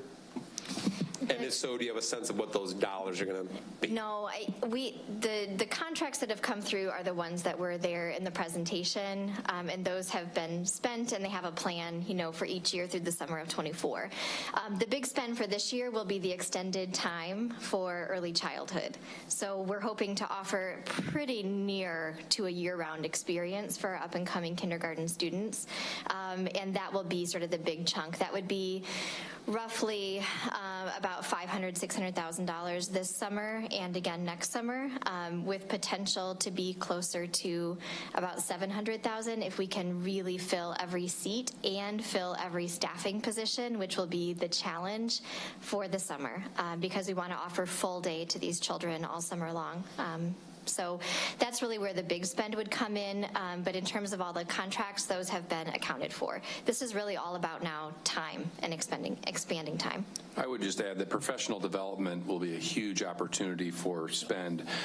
Staff, when we listen to our staff, we know that while they don't want it to be mandated with an extended calendar, we do have a provision that allows us to require professional development as long as we don't mandate that they go at a specific time. So it's about $1 million, just a little bit over or under $1 million a day if we can get every teacher to go to a professional development. Now, there are very few PD seminars that are universal for every teacher in the district, but we do have some things coming up. For example, Dr. Reed is going to be bringing forward something with some of our behavioral management work that could be a universal training that we'll be hearing. So I think there are going to be some really exciting opportunities to spend money in ways that are really going to help students and really going to help staff rather than cramming it into their already busy school year. So I think that will be a big opportunity for the spend as well. Ms. McCulloch? Just a couple questions. Category digital equity. What does that mean? I'm going to give that one to Jason. So there's a number of different things that are in that. There was a specific grant for ARP ESSER DE, or excuse me, it was ESSER DE digital equity, and that included a bunch of Chromebooks, and devices for students, but also some digital software. When we were remote specifically, we brought on things like ClassLink and things like that to be able to support remote learning for our students, and that was captured in those costs. Okay. And then our Rosecrans contract was listed on here. I guess that's coming out of, what's that coming out of? I'm looking for the page. If anybody gets there first, please share it with me. Thanks, Tim. I hadn't realized that was under,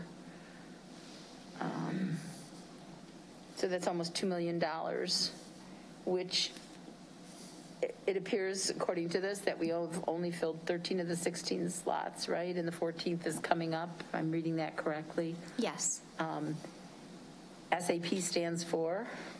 Student Assistance Professional. Okay.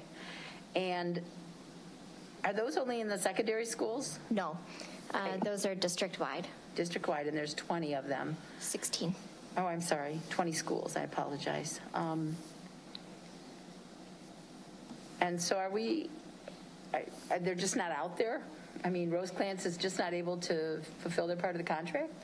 To this point, yes. They're continuing, there's about a 6-week training and onboarding as well before they come into our schools.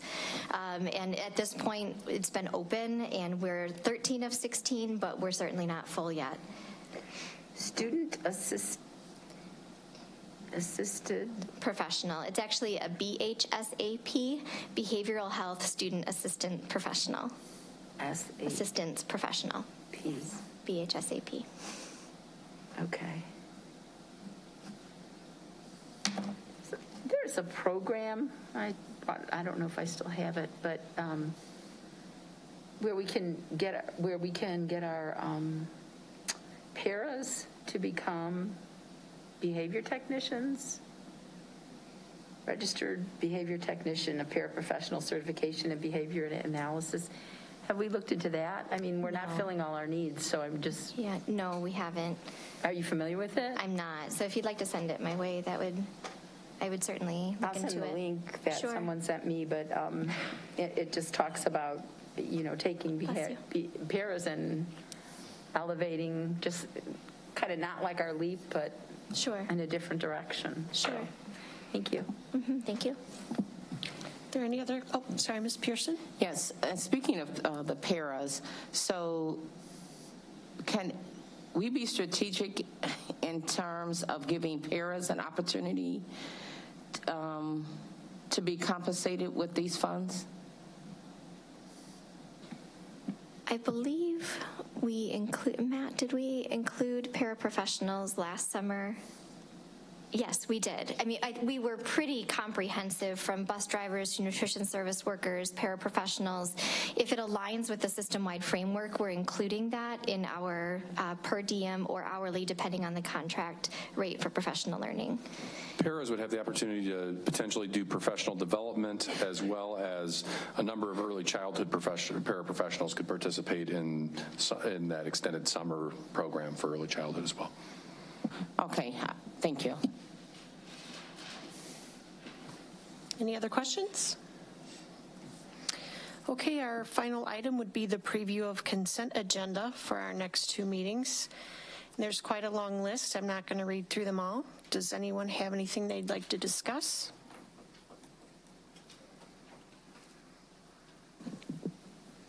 Mr. Siegel? Thank you. 7M, please. The salary increase for RPS substitute teachers employed through Kelly's Services.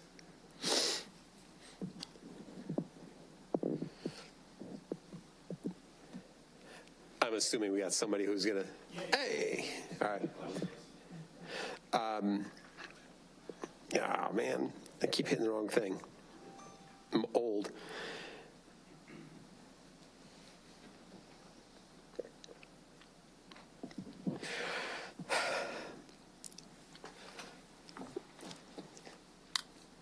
I'm going to preface this with and the people who've been on the board with me a while know that I've never been super thrilled with the idea of having outsourced staff. One of the reasons that I always thought it was important that the districts employ its own staff at any and all level is we get to maintain control and have influence on variables. When there's lots of people available to work and the economy's good and things like that, it's easier to make, choices that just like, whatever. But we also understand that we get into times like we're in right now where staffing is still difficult in not just education, but in dang near any field. So I guess I just wanted to start with that. And if I had my druthers, and if I had real persuasion, I would somehow figure out how to get all of our staff in under a district payroll. All right. off my soapbox. This change in salary is pretty small. It's also, I'm assuming this is what we are going to end up paying to Kelly's services. For the amount of increase, is there a percentage of this rather small increase that ends up going to Kelly's services?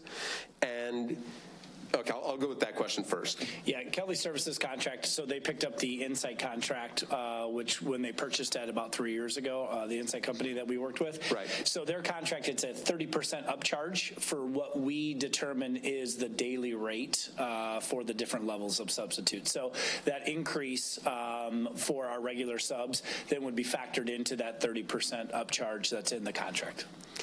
Okay. So there will be additional money paid out above and beyond the increase to the teacher. That is going to make this next question really challenging. You know, how much do we think that, you know, I think on the day rate for a sub, a full day, the increase, what, $10? Mm-hmm. Yep. Is that actually going to end up being meaningful, do we think? So I don't know the answer to that. We're going to find out. But what we did to kind of determine where to kind of put the daily rate is our team took some research from Rockford area businesses, whether that's Aldi grocery stores, McDonald's, different industries where we may lose our substitutes to in terms of an hourly rate or a daily rate. And that $130 a day puts us really in the top half of any business in the Rockford area that we felt was a competitor. Does that mean that's where it's going to stay and we don't look next year? No. I'm not a believer from a compensation standpoint to go too far, because once you go to a certain point, you can't come back. And so I'd rather incrementally take a look at where we are situated, and does it have an impact? It certainly puts us as the highest paying school district in the region for subs, which we always want to be ahead of that the region and those competitors. But it puts us more competitively within the general market in the Rockford region. So I don't know if that's going to be enough. We're going to kind of find out to see what kind of impact that might have with the number of subs who are recruited or retained and who are actively working for the rest of the semester.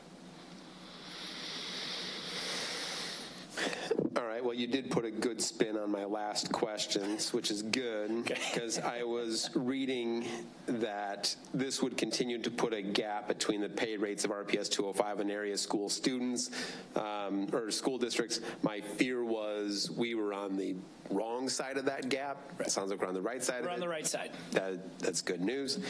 I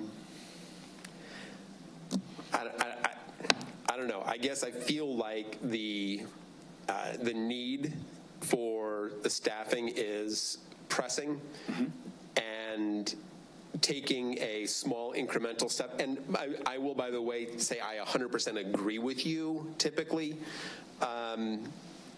You know, we just used that term clawback a little while ago, and I could actually feel a collective cringe on it. So nobody really wants to overspend on something, you know, because it's tough to get that back. Sure. But when the need seems to be as pressing as it is, I think at least a greater increment is needed. And, you know, we ended up contracting with Insight, and then they kind of became Kelly. We had to have known that those upcharges were going to be a part of the contract. I remember that was part of the discussion. Yep. I think it's a bullet we end up having to bite. I may be one of 7 in that particular view, but if this is going to be an actual strategy we're going to discuss about trying to increase the number of substitutes we have available, we should be more serious about it. I'm certainly open to the board's suggestions. It's certainly a lot easier for me to increase that amount per the board's suggestion and working with Dr. Brown, making sure from a budget standpoint that we would be able to be covered this year for a larger increase. So we certainly could entertain conversation with the board if the board would like to go to a higher rate for our full day subs. And then, just to kind of respond a little bit to the 30%, yes, we did know that was in the contract. But as we outsource our subs, you have to remember that takes off taxes and health insurance and other things that we would normally pay. So when we went with Insight, it was almost a very cost neutral move. So it did not cost the district any additional dollars for running those programs. But certainly it's there, but would love to entertain if the board wants to make that amount more. Certainly open to having that conversation. Thank you. And like I said, I'll probably be just one of 7. It's a pretty unpopular idea of spending money. And I guess just to comment on the cost neutrality, if we'd end up saving 20%, I'd have probably still held my position on the idea of outsourcing, just because, to me, it's worth it to have more influence on these outside pressures that we just never know what they're going to be. But anyway, is now the time we have the discussion on the spend? Because I guess I would like to have some information on what this would actually cost us if we were going to increase the number of subs 10%, 20%, 30%. I mean, I don't want to just open up the district's wallet as wide open, but I'd be interested in, is there a way of finding out? Yeah, I mean, I could work with Dr. Brown on some. Everything is obviously going to be kind of a guesstimation because you don't know how many people you'll bring in or any new ones. So I think we probably could run a few scenarios and send those off to the board just to at probably $10 increments at at 140 or 150. I would say that if we take the regular day sub much higher than the 140, we would have to then increase our RPS retiree because then we start compression and then that goes up and so everything else will go up. So then that continues to cost us more from all levels. So just as a precursor to that conversation. Understood. And I was prepared to say, I understand this is what's going to happen, and it's the consequence. Yep. Thank you. Mr. Rollins? Yeah, I guess there's a nationwide shortage of subs. It's not just us, and I'm not sure that the hourly rate is really the issue. I just don't think there's people in the workforce looking for that kind of job. So, I'm certainly willing to look at whatever analysis you put out there, but I don't know how you can really predict whether a $10 increase is going to produce more. I just wanted to ask the question because Mr. Siegel sort of opened the door. I remember sitting through the presentation. We ended up going with outsourcing subs because we thought they'd do a better job of giving us a larger pool of substitutes. And, unfortunately, that happened not long before the pandemic hit. Right. And then the pandemic hit. Yep. And so it's a little hard to figure out, whether they're doing a better job than we would have done ourselves. I mean, do you think they're doing a better job than we would do ourselves? Because we still have a pretty severe. Yes, the good question. I don't know the answer to that. Currently, right now, we have 380 active subs that just work in Rockford that are employed with Kelly Services. So that means that they're not employed to work for Belvedere or any other surrounding districts that use Kelly Services as well. So that number would certainly, if everyone worked every day, would solve our issues. We certainly know that not all subs work. And then out of that 380 available subs, the fact that a nice handful have to fill in for full-time vacancies because we haven't hired full-time teachers. And so that takes teachers out of that pool as well. And so I don't know the answer to your question. I don't know in terms of their recruiting efforts if we would have done better, considering with the pandemic. I can say that Insight prior to the pandemic was showing some signs of success, both with fill rate and with the number of prospective subs. But that certainly has turned since 2020. And so I really don't know the answer to that question. Okay. Well, it's just something I think that the board should keep in mind going forward and be constantly thinking about this. This is a relatively new phenomenon, us staffing out substitute teachers. We did because we thought they'd do a better job than we could do ourselves, and right now there's no evidence really that they're doing that. And on the other hand, nobody's doing a very good job at getting. Yeah, no one is, and districts are moving in those directions. I know District 300 for the first time, which is near us, just went with an outside agency because they were not experiencing success with recruiting their own subs. And just to remind the board, we will be releasing an RFP for a new sub contract vendor. And so those will be part of the questions and conversations that we have with any potential partner that we may engage work with. Mrs. McCulloch? Yeah, that's actually 7R on your agenda that we had pulled because it hasn't been released. So, and I will tell you that I have a new neighbor who retired last year and wanted to be a sub for us and said she was better off working at Starbucks. And so money did make a difference to her. She also said that the hoops she had to go through with Kelly, the paperwork to fill out, that this and that it wasn't worth the trouble either. And that her friends said, well, her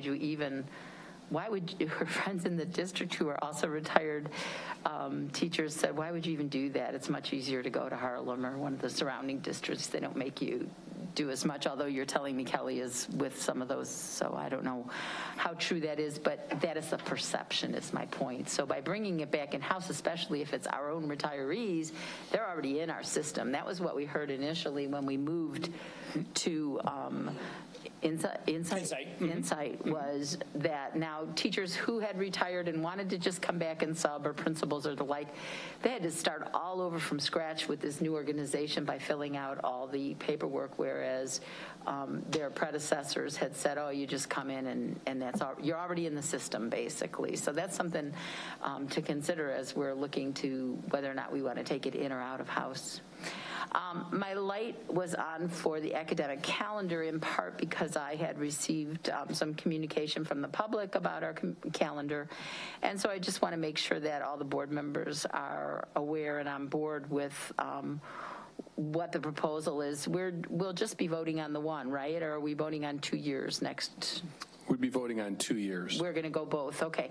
So one of the concerns was the piece about Veterans Day being the students not being off and that we are not showing enough respect for our veterans. My husband's a veteran. My son is in the Army. Everybody that I've talked to that has military experience has said if kids are in school, it's much more likely that they'll learn a little bit about what Veterans Day is than if they're home not knowing why they're home.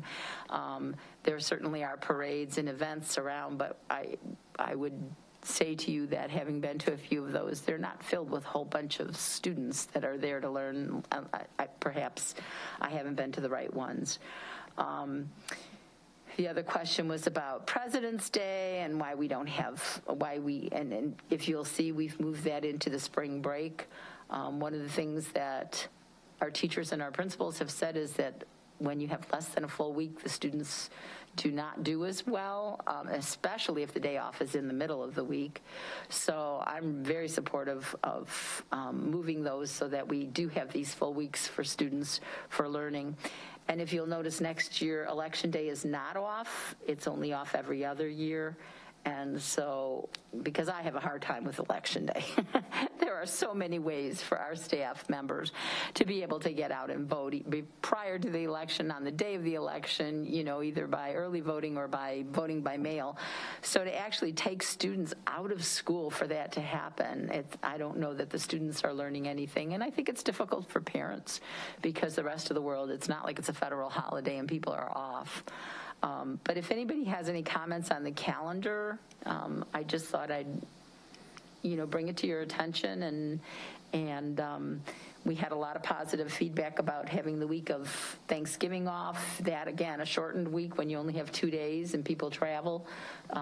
Hopefully that was helpful to families and also to teachers. I know they needed the break, but it really helped people to focus before and then coming back and hitting the books. So, and David. Thank you. And I, too, had some feedback on some of these days being observed in school. But I think this is actually not a problem, but really an opportunity where we can say we are going to put some real emphasis on what these days mean, not just increasing the likelihood that kids will become aware that, because maybe they're saying, oh, I've got to observe President's Day by going to school, but we could actually have something legitimately prepared. But I do appreciate people saying something, because this ends up becoming the impetus for us to have this conversation. But with that said, I am 100% supportive of this calendar. I think this is, the right thing for not just our students, but for our staff as well. Oh, go ahead. I have a quick question in regards to, I recall there being a problem with staffing where it relates to Head Start. So did we consider that, and did we work through that so we don't have that same issue in the upcoming school calendar? I'm not certain that that is fully resolved for next year, so I can certainly get back to the board. I know that Kim is very aware of it. We had also kind of heard some potential changes in the Head Start calendar, so I think that we're still working on coordinating that. But I can definitely follow up with the whole board on that. Okay, if that be the case and it affect us, we should probably come up with a plan. Yes. Okay, thank you. I also had a concern from a teacher in the district about the calendar and the 3-day weekend Mondays. I'm not sure what that, I'm not familiar with that is, but they were concerned that that's not, they don't have that extra time, that extra Monday. And it was very useful when it came to them having appointments that they needed to meet outside of their work. So they would use that Monday for that. So I'm not sure what the 3-day weekend Mondays were previously in the calendar, but they are concerned that they don't have that time anymore, and especially with the shortage of subs, that affects the students when they don't have subs, or the staff members are called to take over a class in their absence. Mrs. Haley, I received some similar feedback from our union leadership about particularly President's Day, because there really is a lack of, we're almost consecutive 5-day weeks, which was by design, but the preference was to stay with this year's calendar there. The other issue that came up that I hadn't contemplated before, and we will get to the bottom of this before we bring this back to the board, is one of the problems with putting the parent-teacher conference makeup day in spring break is that if for whatever reason some kind of a crisis came up with a teacher and he or she had to miss parent-teacher conferences, they would have to make that up on the Friday of spring break right now. And the problem with doing that is you could have every intention of being at parent-teacher conferences and then have a family vacation plan, which many folks do. So I do plan to request to our team that put the calendar together to at a minimum make a change on the parent-teacher conference date, and certainly interested in the board's feedback on the idea of at least the consistency with the President's Day from this year. The other argument was that the school year is ending on a Wednesday right now, and that would have us end on a clean Friday at the end. So I was certainly open to providing those suggestions to the board as you contemplate approving the calendar. The union received tremendous feedback on those two areas, and I think that's similar to what Ms. Haley is sharing, is just the complete lack of that, and perhaps maybe at least keeping one in there during the second semester. Ms. McCall? I wanted to go back to Mrs. Detman about the Head Start issue. And you're saying it was being resolved, but I'm just curious to see if in that resolution attempt, were you guys consulting with Head Start? So yes, I don't know where we are right now. But I know that, Kim Nelson is our Executive Director of Early Childhood. She's always in communication with our Head Start partners, and I know that they've had direct conversations about the calendar, but I'm not sure where we are right now. So I've just asked her to follow up via email. Okay, thank you. Mrs. McCulloch. I think Tim hasn't. Go ahead, Mr. Rollins. I just want to clarify because we had a speaker who sort of intimated that taking off Election Day was a decision that we made. We didn't make that decision. It's a state law. And so, for anybody who's listening out there, taking off Election Day was not our idea. And the reason it's, if you go out to the next year forward, it is going to be off again. And they're only doing it for elections where either, the state legislators are up for election is basically what it is. So if the state legislators aren't up for election, then it's not a school holiday. Can we give direction to administration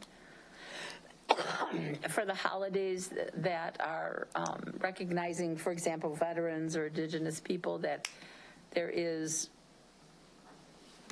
some sort of mandatory, I hate to add more to teachers, but some sort of mandatory acknowledgement as to why, I mean, the students are off, whether it's as simple as an announcement in the morning or they So do an the school code would require us that if in lieu of a holiday, that if we have student attendance, Mrs. McCulloch, we are required to have some kind of a formal acknowledgement. Do we know that happens?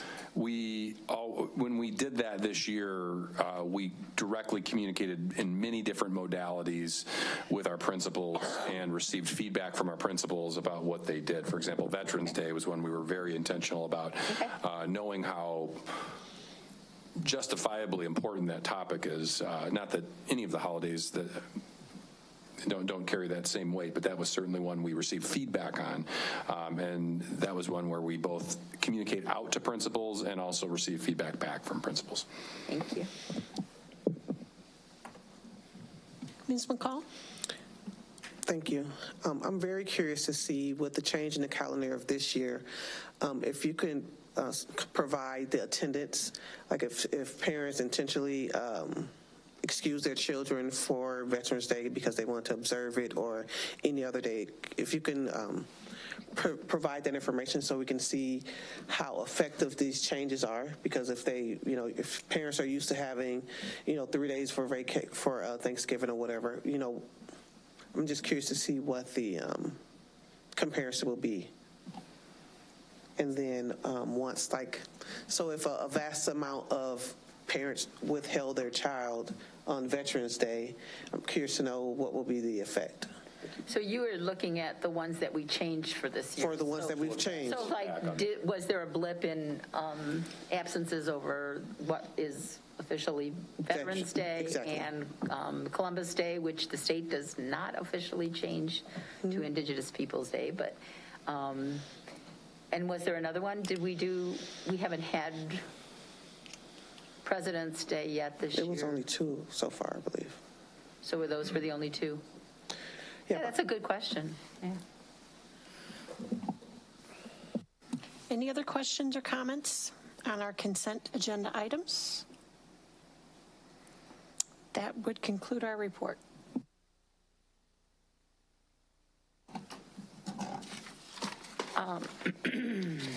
Thank you, Ms. Stanford. And then so we will move on to the Planning and Development Committee portion of the meeting. Mr. Rollins, the floor is yours.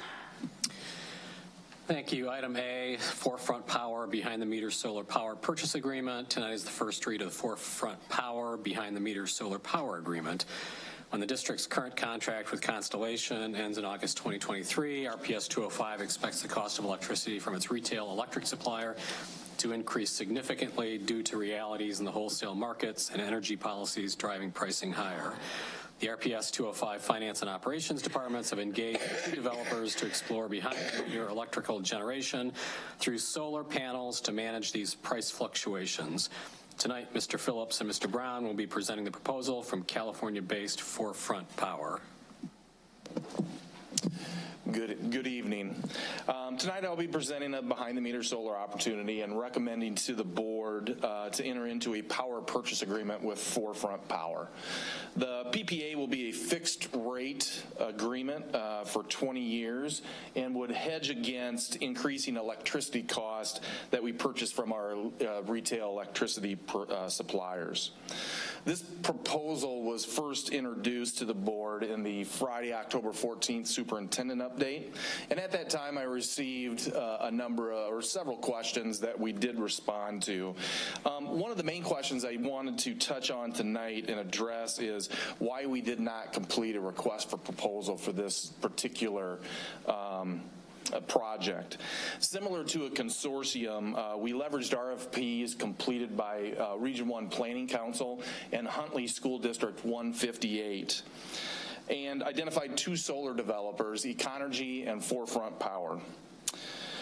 Based off our planning experiences with both firms, coupled with Huntley's successful behind-the-meter implementation with Forefront Power and their strong background, we are confident in recommending Forefront Power as our solar partner going forward.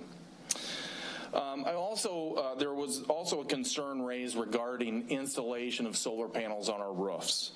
That really was in consideration of our current roof conditions and the potential for damage, considering we're contemplating a 20-year agreement. And what I want to assure the board is that any schools that we're considering to do solar arrays on the roofs, they already have recently had their roofs replaced, or they would have their roofs replaced prior to any solar installation. I'd also like to state that the racking that these solar panels sit on, there would be padding between the roof and the racking. Also, there are no penetrations from that racking to connect to the roof.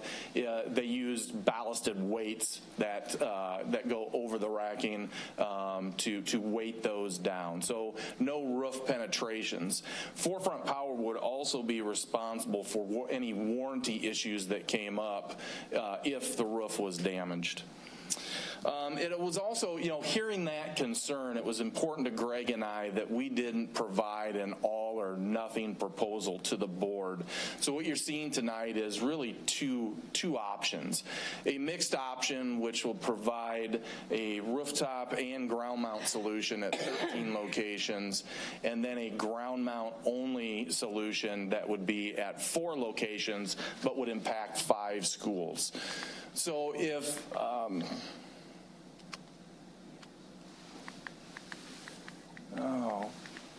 Kathy, can you go to page 11? I'm not able to.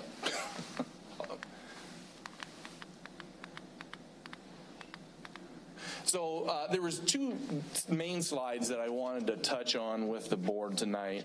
The first being the mixed solution, which would have rooftop solar arrays at Conklin, East, Fairview, Flynn, Guilford, Lathrop, Lincoln, Marshall Elementary School, and Whitehead. And the ground mount options would be what we're calling the Auburn campus. The solar panels would actually be near McIntosh Elementary School, but would provide electricity to both McIntosh and Kennedy. Also Jefferson, Marshall Middle School, and RESA. So if you look at column 3, that is our power purchase rate per location. And what I want to point out is at the bottom of that, we have an average portfolio cost of 0.0568 cents per kilowatt hour that we would be paying across the portfolio. Column 5 lists what the solar array size would be. Column 6 gives us what the production at each location would be. So we're looking at a year 1 production of 11,948,914 kilowatt hours. The next column represents what we actually use at all those locations. turbines, which is 14,522,803 kilowatt hours. So what we're looking at offsetting is an average of 80% of our electricity needs with the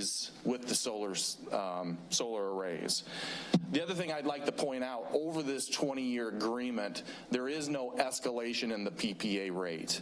That was very advantageous to us. Our other developer that we are discussing proposals with, they were looking at providing an escalator amount after year 11 and each year up to year 20. So slide 13 actually is the where the ground mount solar arrays that we discussed. That would be at 4 locations impacting 5 schools in total. We'd have a total average PPA rate of 0.049 cents per kilowatt hour, and offsetting about 90% of our energy cost if we went in that direction. So a couple of the key points that I wanted to communicate to the board is, if we enter into this agreement, the school district does not own nor are we responsible for the installation or ongoing maintenance of the solar arrays and associated equipment.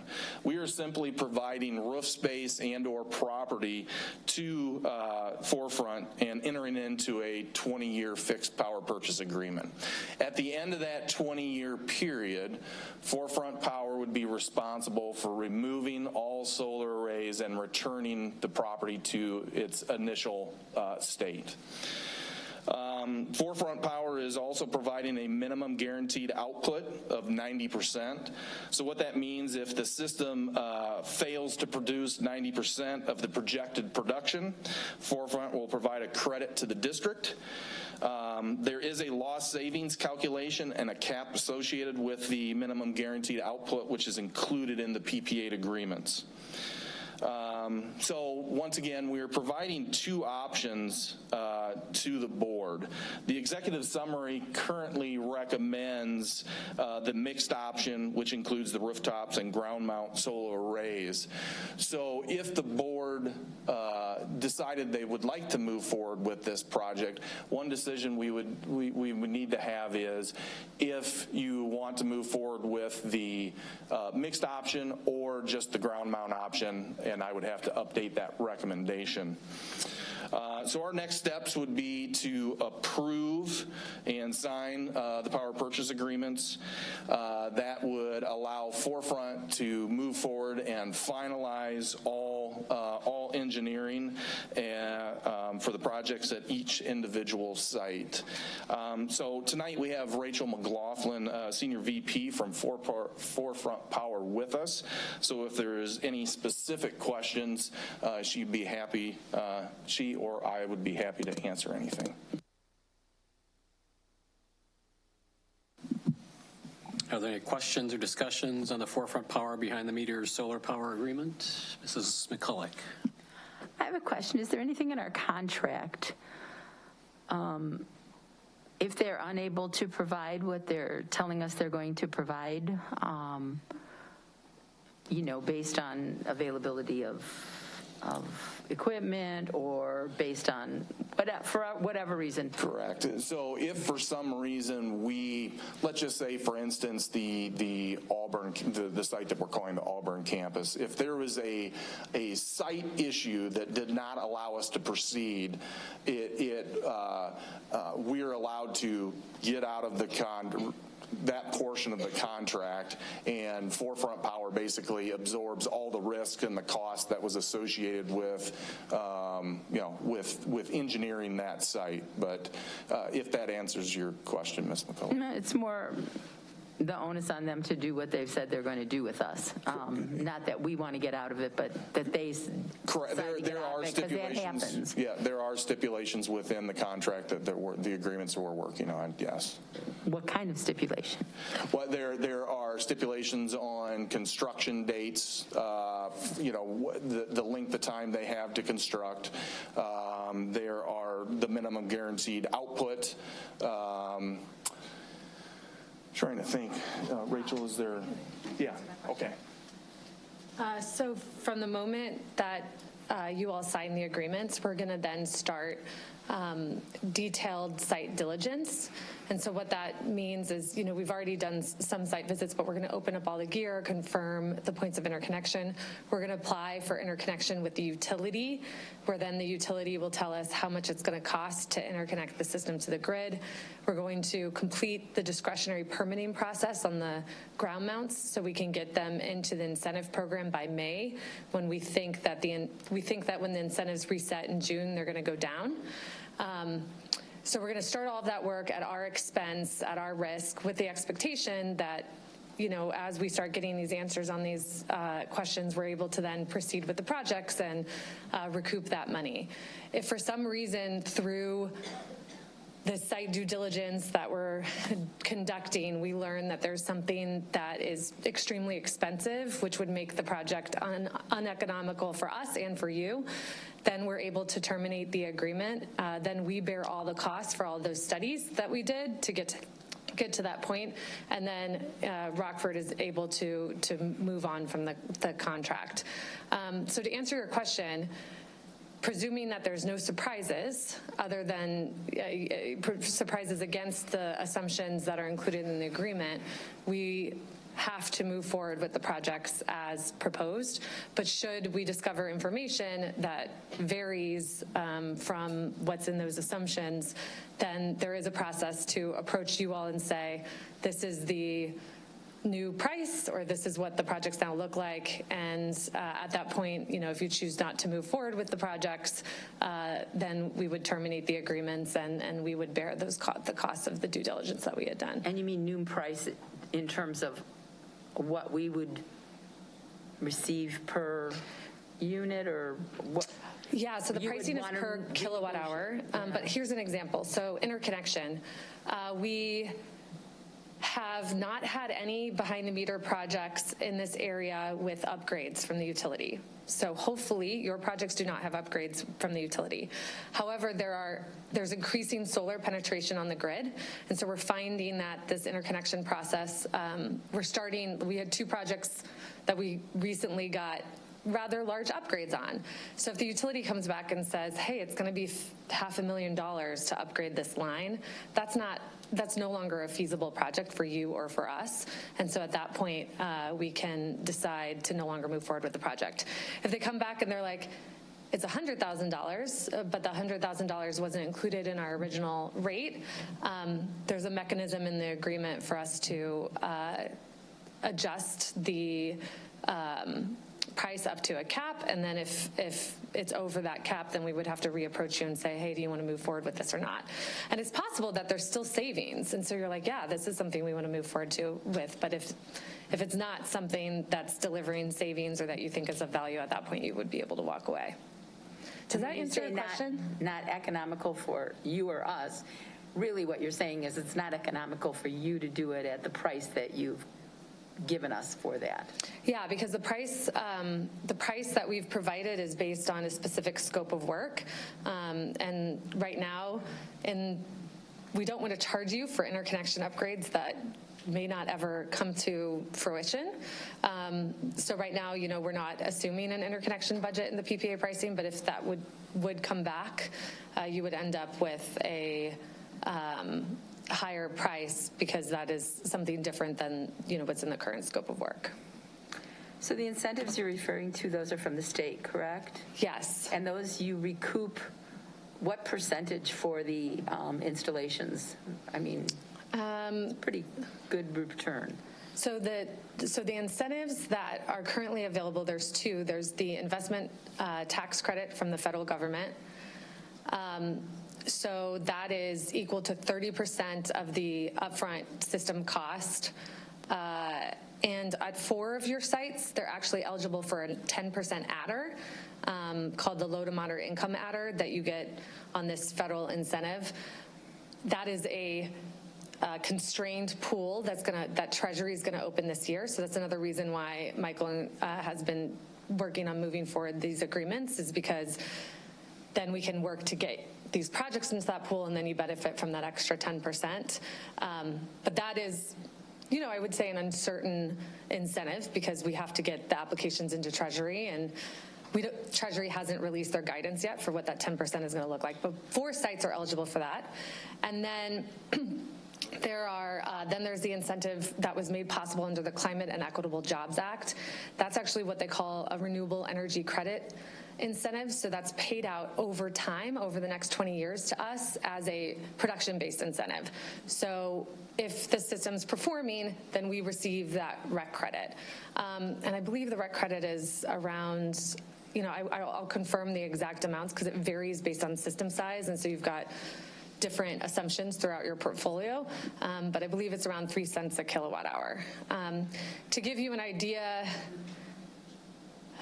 if in California where there are no incentives, like projects like the ones that you're deploying would end up being in power purchase agreements something like 15 cents to 17 cents a kilowatt hour, but here you're seeing much lower per kilowatt hour pricing, and that's because of the incentives made possible by CEJA, the Climate and Equitable Jobs Act.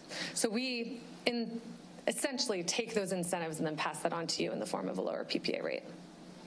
And you just referred to the federal act that my understanding was that there was going to be some change in the percentages. Yes.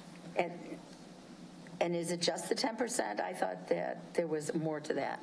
So there's 2. So for the federal incentives, the Inflation Reduction Act changed there was this schedule where the percentage that you got back in a tax credit was going to decline. So it was going to be at 26% this year, and then it was going to be at 10%. They eliminated that schedule, so it's no longer declining, and it's going to be at 30% for the next 20 years. And then they put in place adders to that tax credit for projects that are located in areas that they want to incentivize projects in. And so that would be specific environmental justice communities and energy communities, which is an area where like a coal plant has been closed. And so that's where I said 4 of your schools are in the environmental justice communities where they would be eligible for that 10% adder. Unfortunately, the rest of the portfolio is not eligible. There's a 5th project that could be eligible if by the time Treasury opens up the allotment, circumstances have changed in that community. And so we'll monitor that, but for now, the 4 are eligible for that. And those 4 are? Yes, I don't have them off the top of my head, but I can grab. I think Lincoln's one, right? Didn't you say? Yes, it's Rockford East High School, Fairview campus, Lincoln, Risa, and then Conklin and Lathrop.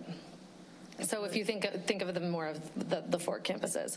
And then Flynn Whitehead is the one that is on the border. So we'll continuously monitor that. But for right now, we've incorporated that 10% into the pricing. So to your question about will this pricing change? Yes, it will change because one, we're going to try for the 10%. If we don't get the 10%, we'll have to come back to you and say, hey, do you still want to move forward with these 3-4 projects at the higher rate? And then it could change because we're currently, we're going to embark on this due diligence, which involves, opening up your gear, looking at your HVAC plans, and revising system sizes, and then there's going to be the interconnection process as well. But this is very typical to move forward with these agreements so that we can do all this diligence and get you these answers so that we can lock in the 10% bonus, we can lock in the REC values before they go down in June. And yeah, so we can just get the projects moving and secure your place in line. And is there a date because of the new act that you have to have begun?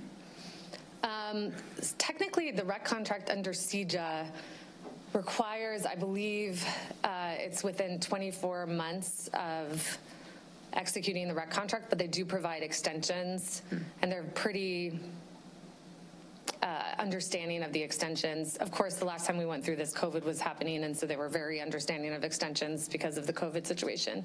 But yes, 24 months from the REC contract execution is typically what's required, then plus extensions, but that's a risk we take because and I should have mentioned this too, when we get the rec contracts, we are the counterparty to those, and there's collateral associated with those rec contracts. So as soon as we sign them, we're taking risk that later if something happens with the project, let's say we do a geotechnical study and it turns out that the soils are not going to work for driving piles for the ground mount.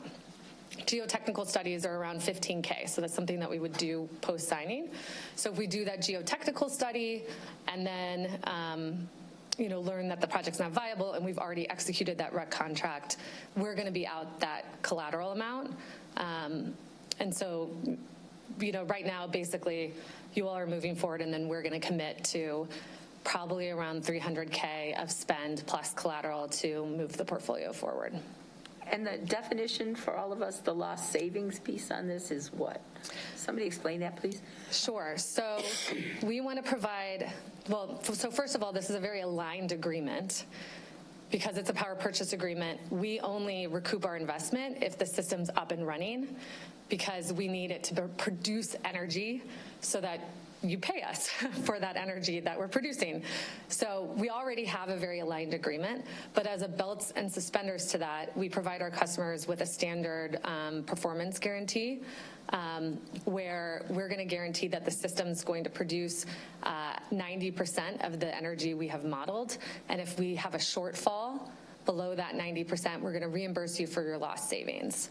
And so we put together a calculator in conjunction with your team that shows that by the time there is a lost savings cap, because it's very difficult to get these projects. We would not be able to finance the projects if this is an unbounded liability. So there is a cap to how much lost savings we would pay out. But when you look in the calendar, it's like you would have to have pretty catastrophic performance to end up hitting that cap. Right now, our performance is above industry standards at around 99%. And so the likelihood of us having to pay out any of these lost savings is very low, but it's a belts and suspenders in the contract where if for some reason our performance isn't what we modeled, we're going to pay you for those lost savings. And if the performance is more, you pay us for what was if it's more, you just get more savings than we were modeling, because you have more kilowatt hours that are displacing the kilowatt hours you would otherwise purchase from your supplier, more expensive supplier. And I would just say to the rest of the board that I'm the one who went to administration and said this is typically something that would have an RFP. We wouldn't just be working with a sole entity. I know you mentioned that there was someone else that we had spoken to, but we're pretty far into this, and so the question was, well, do you want to start over again? And I don't know that the numbers are going to be terribly different, but I do think that industry standard for government bodies is that they do RFPs for this kind of project, is what I have been told.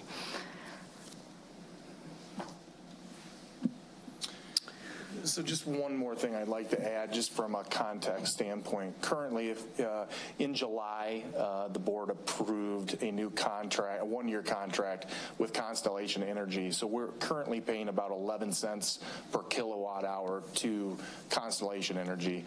We will have to go back out and re-up that contract, and we're expecting those prices to increase or at least remain that same cost. So really what we're trying to achieve is across the portfolio of projects, whether that's a ground mount only option or our mixed option, is obtaining that average PPA rate below what we've been paying to our retail electricity supplier.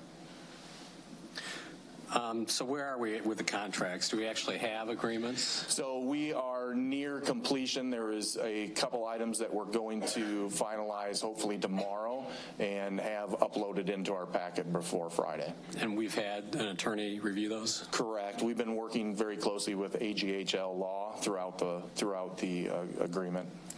So, these are 20-year arrangements. My concern is always in these arrangements, who's responsible for what, who's liable for what. So I just want to ask the question. So on the ground-mounted systems, who's responsible for damage to those systems? Forefront Power is responsible for all damage unless there was something that the school district did to damage the solar panels, which we would have no reason to be within the area that the solar array is in. But if you're thinking of, and we can talk, if it was a community, if there was community vandalism. I am thinking about vandalism. Yeah, that would not fall on us. Yeah, we're responsible for all damage to the system. So if you think about real-world examples that we've actually had, sometimes those are easier to talk about. We had a community college system where a student backed their moving truck into the array, and under that circumstance, we're responsible for the system. We've also had a situation where there was a individual living above our storage system who started a fire and caught the storage system on fire. In that particular instance, that's in a gray area of is that district negligence that resulted in that fire, and so that's an area where there would be a discussion about responsibility. But ultimately, if the district is not involved and there's no district negligence, then all the responsibility falls on us. The bulk of this portfolio is rooftops, so it's going to be difficult for anyone from the community to access those and damage those. For our ground mount systems, we take safety precautions. We have a fence around the ground mounted systems, so they are pretty difficult to access, unlike these other situations where I was talking about non-fenced systems. Does that answer your question? It does. This is a school district where we had playgrounds burned down because people were burning down our playgrounds.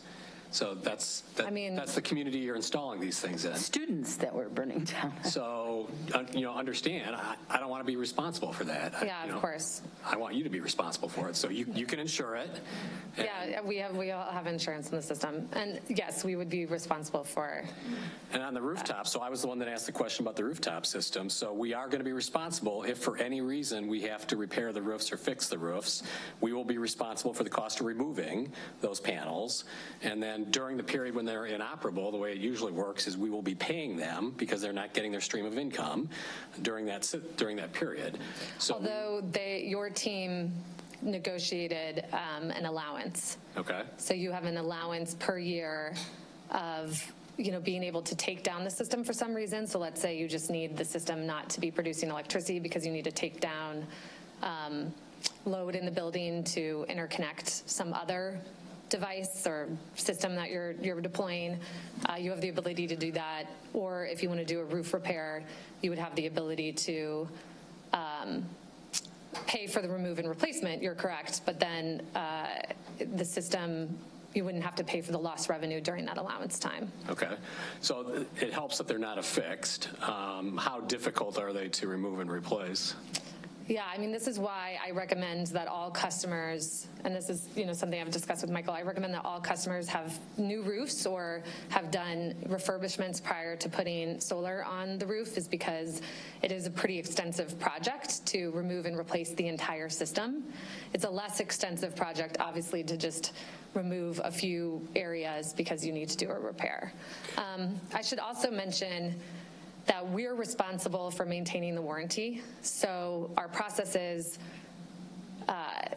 before we construct the system, we do a system walk with whoever is the roof manufacturer, owns the warranty. They document any issues with the roof. We then need to work with you all to repair those issues before the system goes on. The system goes on, they do another walk, and then they issue the overburden waiver and state that the roof warranty is intact.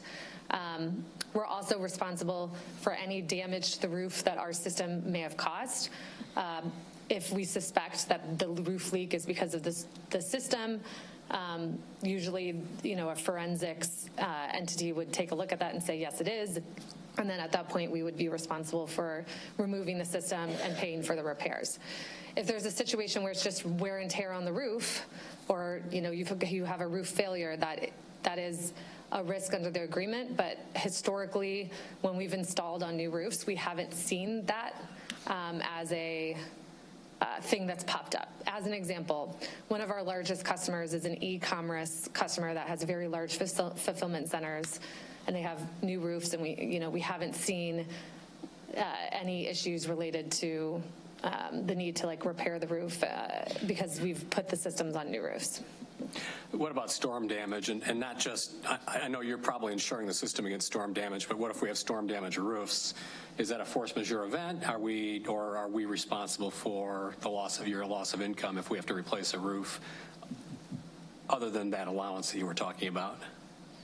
Yeah, so I mean, if there's two, I guess, storm damage situations. There's one where there's storm damage to the system, which is our responsibility because we're the system owner. The bulk of the roof is going to be covered by solar. So in that type of situation, I'm not a roofing expert, but I would envision that our system will probably bear the brunt of the storm versus the underlying roof structure. But if there were an area that is unrelated to the system and there was storm damage, that would fall to you all to replace. As to whether it's a force majeure event, I haven't run into that situation before to know whether it's been clarified as one. Yeah, because we just haven't seen that situation come to fruition. We have seen a situation where storm damage has damaged our system, but it has not damaged the underlying roof. And so, as an example, we had just had a huge storm in California, and we have one system that we're currently fixing because it saw some damage, but the roof was not damaged. Okay, well, we've had some storm damage roofs over the years, so yeah, I do think about things like that. Yeah. The 90% guaranteed minimum output, that's 90% throughout the 20 years for the entire 20-year term? That's actually pretty good from what I've seen. So one final sort of minor point. Is this work subject to the Prevailing Wage Act? Yes. It is, and that's in the contract. Yes. You will comply with the Prevailing Wage Act. And also, we're required to pay prevailing wage under both the incentive programs, the Inflation Reduction Act and the Climate and Equitable Jobs Act. So, yes, everything's prevailing wage. And in addition to that, the CEJA funding requires the use of labor for the construction has to be drawn partially from the job training programs in Illinois and apprenticeship programs. So that will ensure that there's local labor and that the projects are contributing to skill development in the local workforce. Okay. Right now, our EPC that we're envisioning working on this would be Rethink Electric. The CEO, Don, actually is from Rockford. So has a connection, and so we would be using all Illinois labor and then local labor. Okay. Mr. Siegel, did you have a question? Yeah, thank you. This is going to have a certain amount of software in line on this. And I always think, wow, hardware that's going to last for 20 years. I mean, I still have a Windows Vista machine that I dig. I haven't turned it on in years. Yeah. But I know if I did, nothing I have would work on it. So what's the likelihood that there's going to be some integration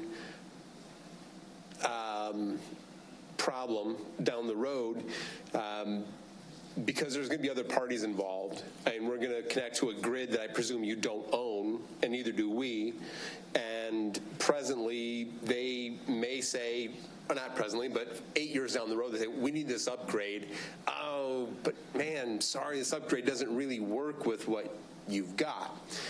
In that sort of circumstance, what happens to make this system continue working for the next 12 years? Yeah, so I think in your question, there's a little bit about just technology obsolescence, a little bit about software upgrade concerns, and ultimately we're responsible for all of that. So I think one of the most important things when you're signing a 20-year agreement is that you're comfortable with the partner and that you're comfortable with their financial backing and their commitment to these types of projects. Our company, all we do are projects like this. We're owned by a very large trading company called Mitsui. We have an A rating from S&P via Mitsui. And we own and operate all of our projects like this one. We've never sold a project. And that's important because in our industry, a lot of people flip. So they come to you and they sign a PPA, and then they go try to find all these other financiers, and it's sort of like a mortgage where you thought you were with Wells Fargo, but then now you've got some other entity down the block and they're annoying you. So with us, you know that we're going to be your single point of contact for the next 20 years. So that's just to set the stage of, some of the issues that could emerge over 20 years. It's important that since it's our responsibility, if we have a module failure or an inverter failure, it's our responsibility to also keep our word under the lost savings analysis. So you want to know that you've got an entity that is strong and healthy behind that. In terms of software, there's not, I'm trying to think of like the areas where there is software. We have to install a smart meter as a requirement of the smart inverter rebate. So our inverter has to have some smart settings. That means it can interact with the grid. I can find out more about the update process of like how that software is updated, but I know that there's a tariff right now and the utility gives you the rebate if your inverter complies with that standard. I'm not envisioning any changes to that, but if there were changes, that's something we would be responsible for. And obviously we would have an incentive to fix whatever situations because we will have spent millions of dollars on these systems. So if they're not operational, if they're not delivering energy, we are in a really bad place. And so that's why we have an entire asset management team that all they do all day is watch the systems, deploy O&M resources as needed, and figure out some of these troubleshooting items. So that is exactly what I was hoping to hear. But to dig just a little bit deeper, you can have people looking at the performance of your equipment and your software and say, it's doing what it's supposed to be doing. We are converting sunlight to energy in abundance. But this other party who's connected in there too, now they've created some sort of either an interference or some way that the efficiency isn't being realized. In that sort of a circumstance, because I am envisioning still a software issue. I'm thinking less of a connection issue, but if there is, for some reason, either an interruption or a reduction in the efficiency that the district can realize because of a bad connection, bad communication, but your equipment is all working the way it's supposed to, then is there a responsibility that shifts to the district to either pay more for electricity because we had to get it from somewhere else? Do we have to pay you because we are not actually getting power from you? So we are connected what we call behind the meter, which means we're directly connected into your electrical equipment. And then we register that with the utility. I think what you're asking is what if there's something where like our meter is showing that we've produced the electricity, but your side isn't showing that you're receiving it. Right. That happens more with community solar because we're not connected directly into a customer's infrastructure. So in a situation in community solar, we might be producing electricity, sending it to the grid, and then we need to virtually credit customers, and the utility will mess up the crediting because of their software systems. In that case, we're not billing the customer until they receive the credit. In our behind-the-meter agreements, that's not so explicit because it's not something that's typical because we're connected directly into your system. And so there is no like virtual crediting that's happening. But to answer your question, our goal is that you would be benefiting from the electricity that we're producing. So if we're producing it, but it's not showing up on your side that you're receiving the benefit of it, then that's something, we wouldn't be able to bill for. Cool. We have the same goals. Thank you. Mrs. McCulloch, did you have a follow-up? I do have some follow-ups. By the way, storms are not the reason we have had a roof cave in. It was snow when Kennedy went in. So having done so much work in California. I won't tell my project finance team any of these things. Pardon? I'm not going to tell my project finance team about the playground or the roof.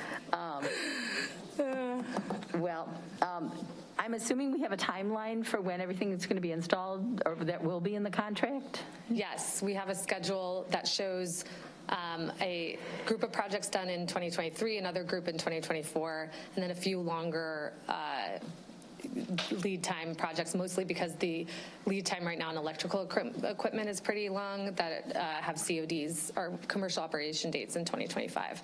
And they are scheduled based on also the roof work, so we're going in once all the new roof work has been completed.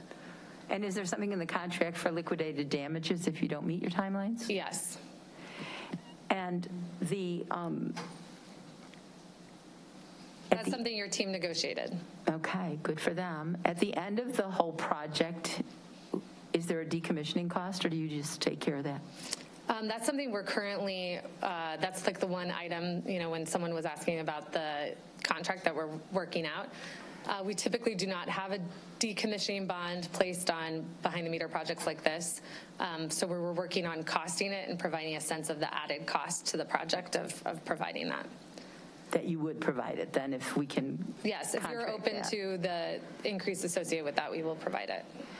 And part of the whole problem with the liquidation piece is when we negotiate with as a constellation for whatever we have to fill in, we kind of need to know what we're going to need for that contract because they'll give us a price based on that, right? So it'll be determined based on when you're done. And we'll need to work in close coordination on that. One thing I've mentioned is that we have a third-party advisor who used to be a part of the IPA that has helped our other customers renegotiate their supply agreements. Or model what makes the most sense now that you have solar, because it could be a different paradigm of what makes sense in terms of a contract structure. And so he doesn't work for us, but we'll pay for his consulting services for all of our customers. And when you said you haven't had the damages, Forefront hasn't, how long has Forefront been? I thought they bought another company that went bankrupt. Was that? Yeah, Forefront has been, yes, we started in 2017, but our core team has worked together for 15 years. So I wasn't sure if you were referring to, since your company started in 2017, as not having any damage to roofs from storms. Yeah, I mean, I started working in solar since 2009, and I haven't had any of my projects. I have had systems damage from storms, but I haven't had the underlying roof damage. So big picture, when we have the energy, when you said it doesn't have to go out to the community and get credit, it just goes right back into our buildings. And so we're getting rid of that middle piece there, right? And then if there's additional energy that we're not using, that is something you'll pay us for? It's actually a policy called net metering. And also very impressed with your knowledge of this concept. So we are tied into your electrical infrastructure. For every kilowatt hour that we produce where you need it, you're going to use it instantaneously, and that's going to reduce your consumption from the grid or from your supplier. If it's like the summer or the weekend and you don't have enough load to absorb all those kilowatt hours, then those kilowatt hours get sent out into the grid, and the meter records how much was sent out into the grid, and then you get a net metering credit applied by the utility on your bill. And that our savings analysis takes all of that into account, because the credit that you do receive is less than the value of that, that instantaneous production that reduces your consumption from the grid or from your supplier. That's worth more than that exported electricity. So we take into account that difference in compensation in the savings analysis. I'd say my board members probably wish I didn't know so much, but I mean, you're here and this is the opportunity. It's not like you can just send an email. And what percentage of the power will we not be producing? Because we're obviously not on the whole district. So how much of the district power is going to be? So right now across the whole portfolio, you have an 82% energy offset. So that means you would be, purchasing the remainder of that elsewhere. So, that's a pretty high, of course, this is just a subset of your schools, right, that are getting solar. So you would still need 100% of your usage at your other sites.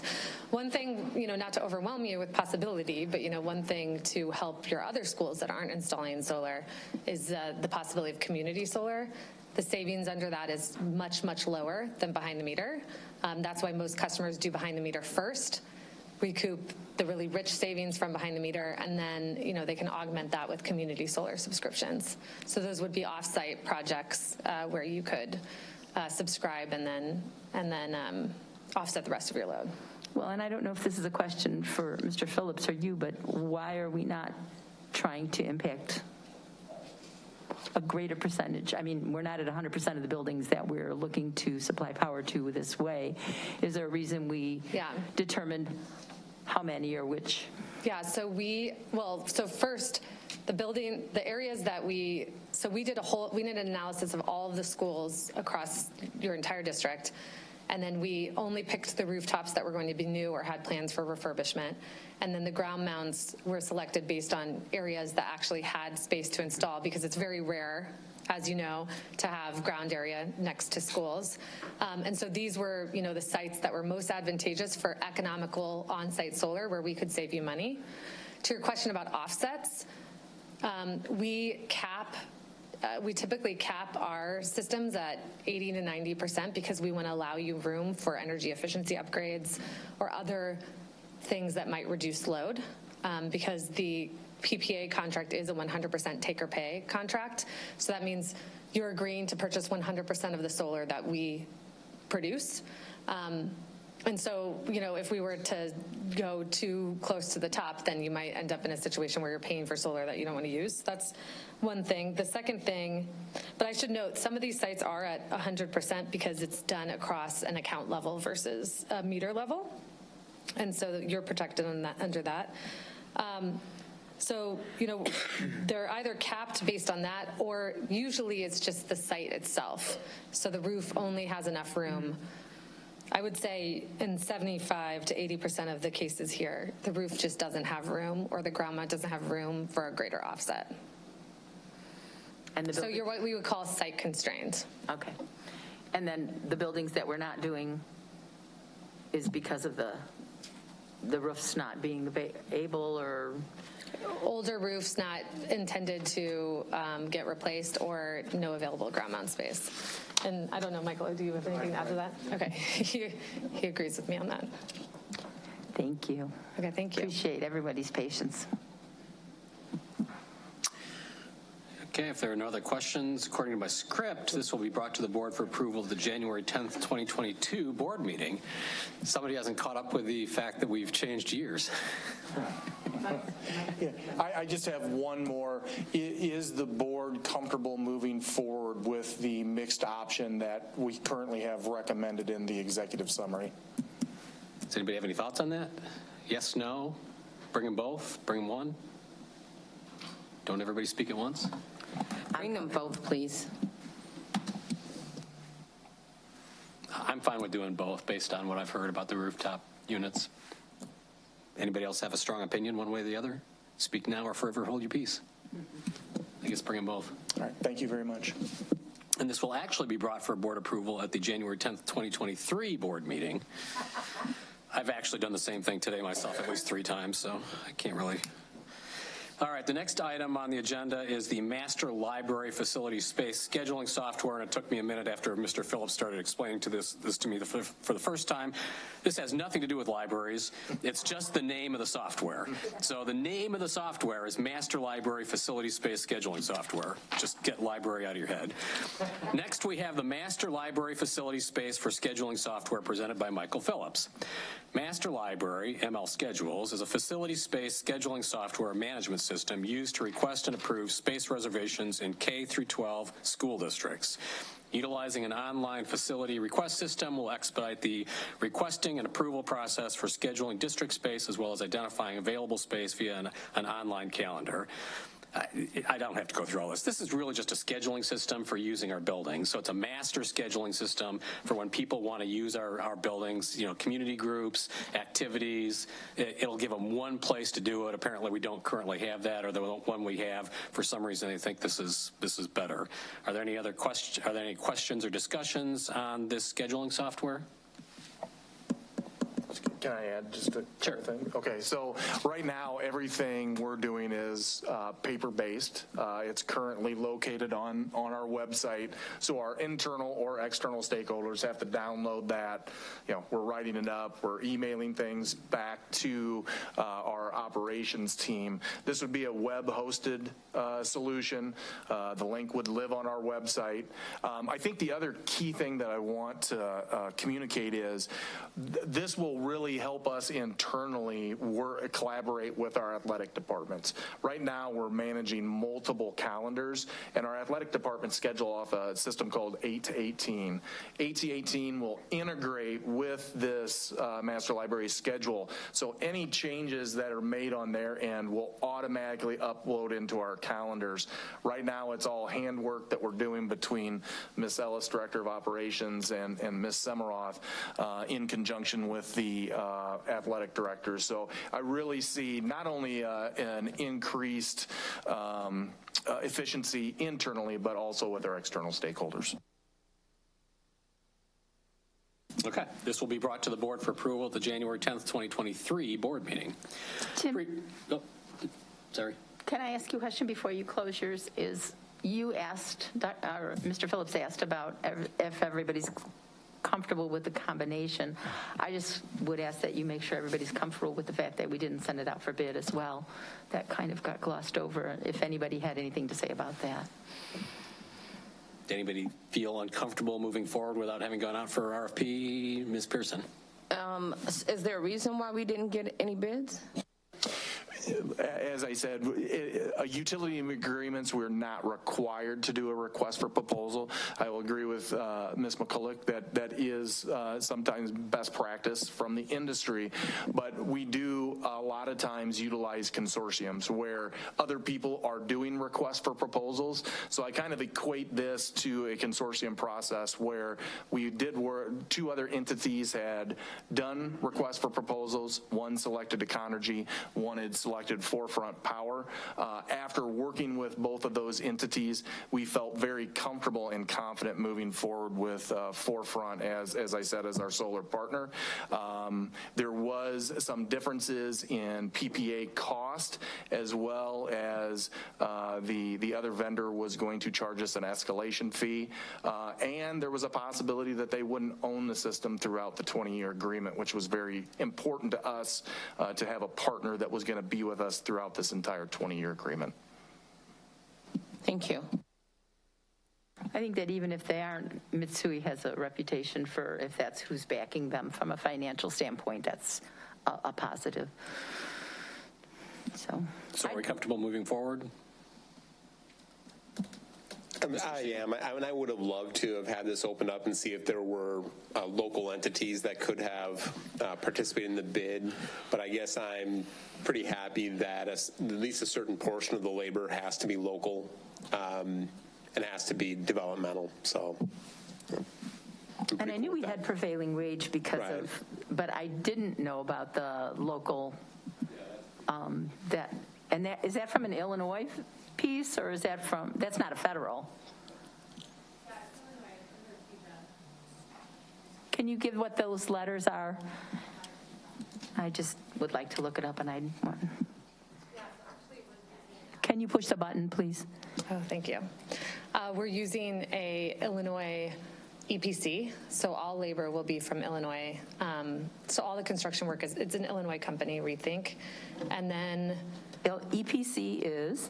Engineering, Procurement, Construction. Thank you. So 100% of all of the engineering, procurement activities, and all the construction activities is going to be an Illinois company. And then under the Climate and Equitable Jobs Act, CEJA, CEJA, that requires that a certain amount of your labor comes from job training programs and apprenticeship programs that are, created by CEJA.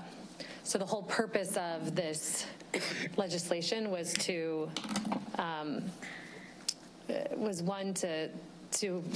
bring more renewable energy onto the grid, but then to ensure that the workforce of Illinois is benefiting from these types of projects and the skill development that comes alongside it.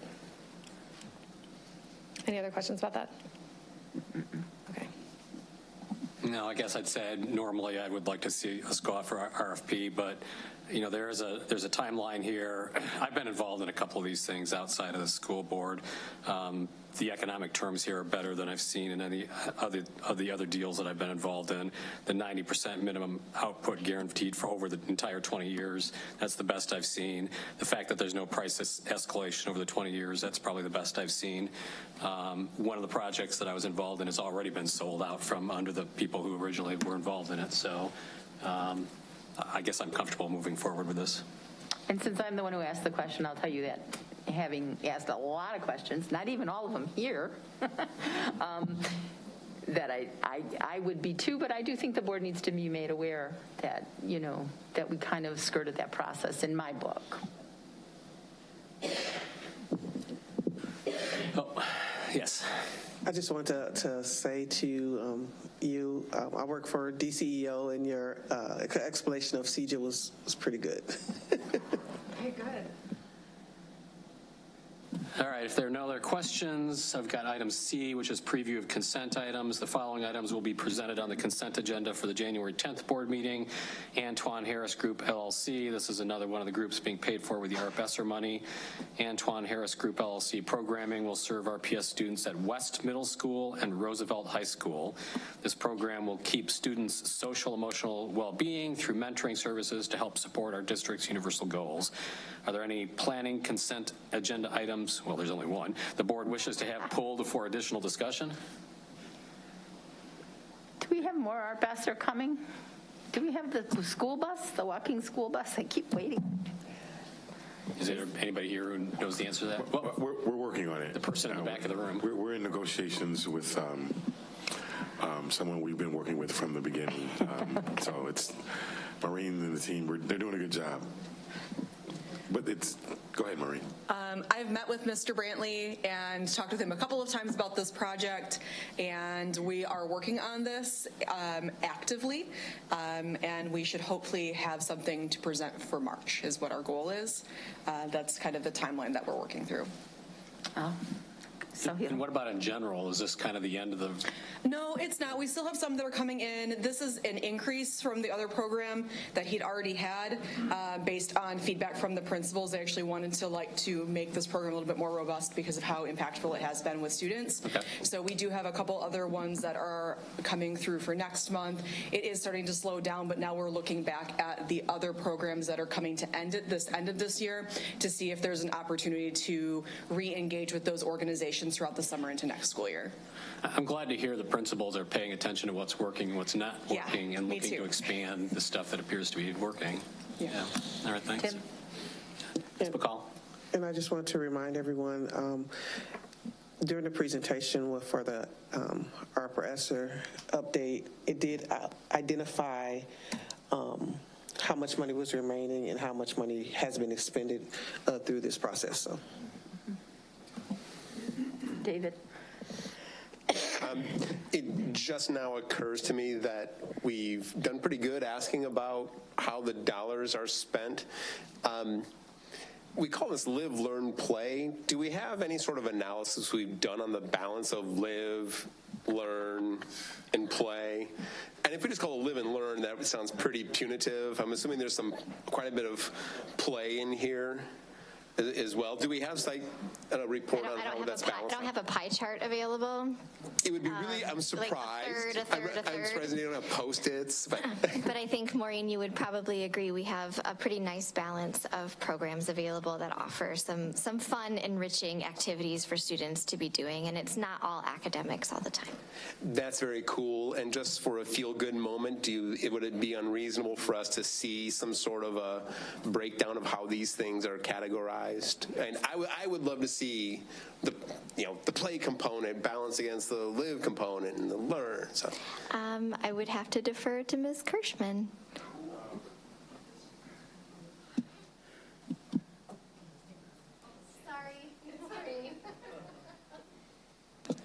We will be giving a full update on ARP ESSER at next month's Committee of the Whole meeting, and I will have lots of answers and insights for you. But yes, it would be it would not take much time, quite honestly, to break that down into a chart of what is academic, what's social emotional, what's more enrichment of giving kids an opportunity to have a space to be kids, because it is all, we can call it play, but it's still social emotional development even at the young ages because they're children given space to be children. But yeah, that would be very, very simple to put together, and would be happy to include that during our presentation next month at Committee of the Whole. Thank you. Well said, thank you.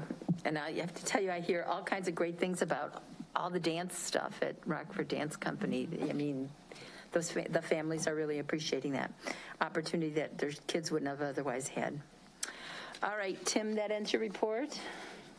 Yes. Okay, almost done. So I'll present for the Governance Committee. There's only one policy that we'll be voting on, and that is detailing graduation requirements. It has proposed changes to reflect clarification of statutory requirements for the present school year and beyond. Graduation requirements applicable to previous school years were removed.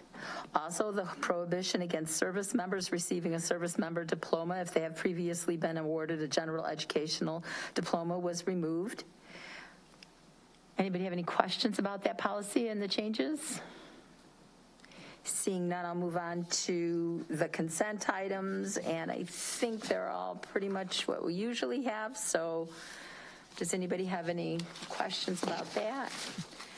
As part of governance, we do the superintendent's evaluation, and I have just been informed that one of our board members will not be available for the December 17th meeting. We had initially put in a Saturday date in January, which I took out.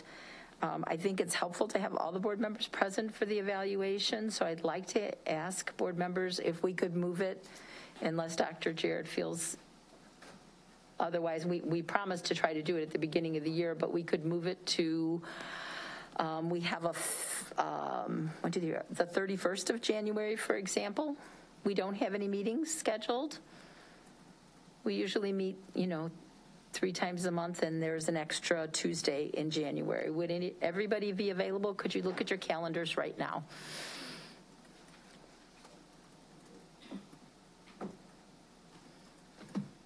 I will not end this meeting until I know One that moment, everybody's. please. Pardon? Yeah, no, I'm just telling you that it's because if we have to find another one instead of 20 emails going back and forth, let's agree on a date. And what time on the 31st? We would 5:30, unless the board wants to meet earlier. This would be the hour preceding, and we might not even need that hour preceding, because perhaps at the second meeting in January we could go through the shareholders, whatever draft that they develop for us. Would that be okay? I think that would be. Typically, we have time at that second meeting. All right, back to the 31st. I'm open. David said yes. Tiana? Good. Kim said yes. Tim? Yeah. All right, so we'll have the calendar changed, please, Ms. Fromm, that the Self-evaluation will be at 5:30 in the superintendent's office or board room on the 31st, and we will take the 17th off. And it just came across my computer. Does anybody, we don't have any speakers, I'm going to, okay, thank you. We don't have to read that. Are there any other further comments or agenda recommendations from board members? If not, I'll entertain a motion to adjourn. So moved. Second. Thank you. All in favor? Aye. Any opposed? Same sign. We are adjourned at 8:31. Thank you, everyone.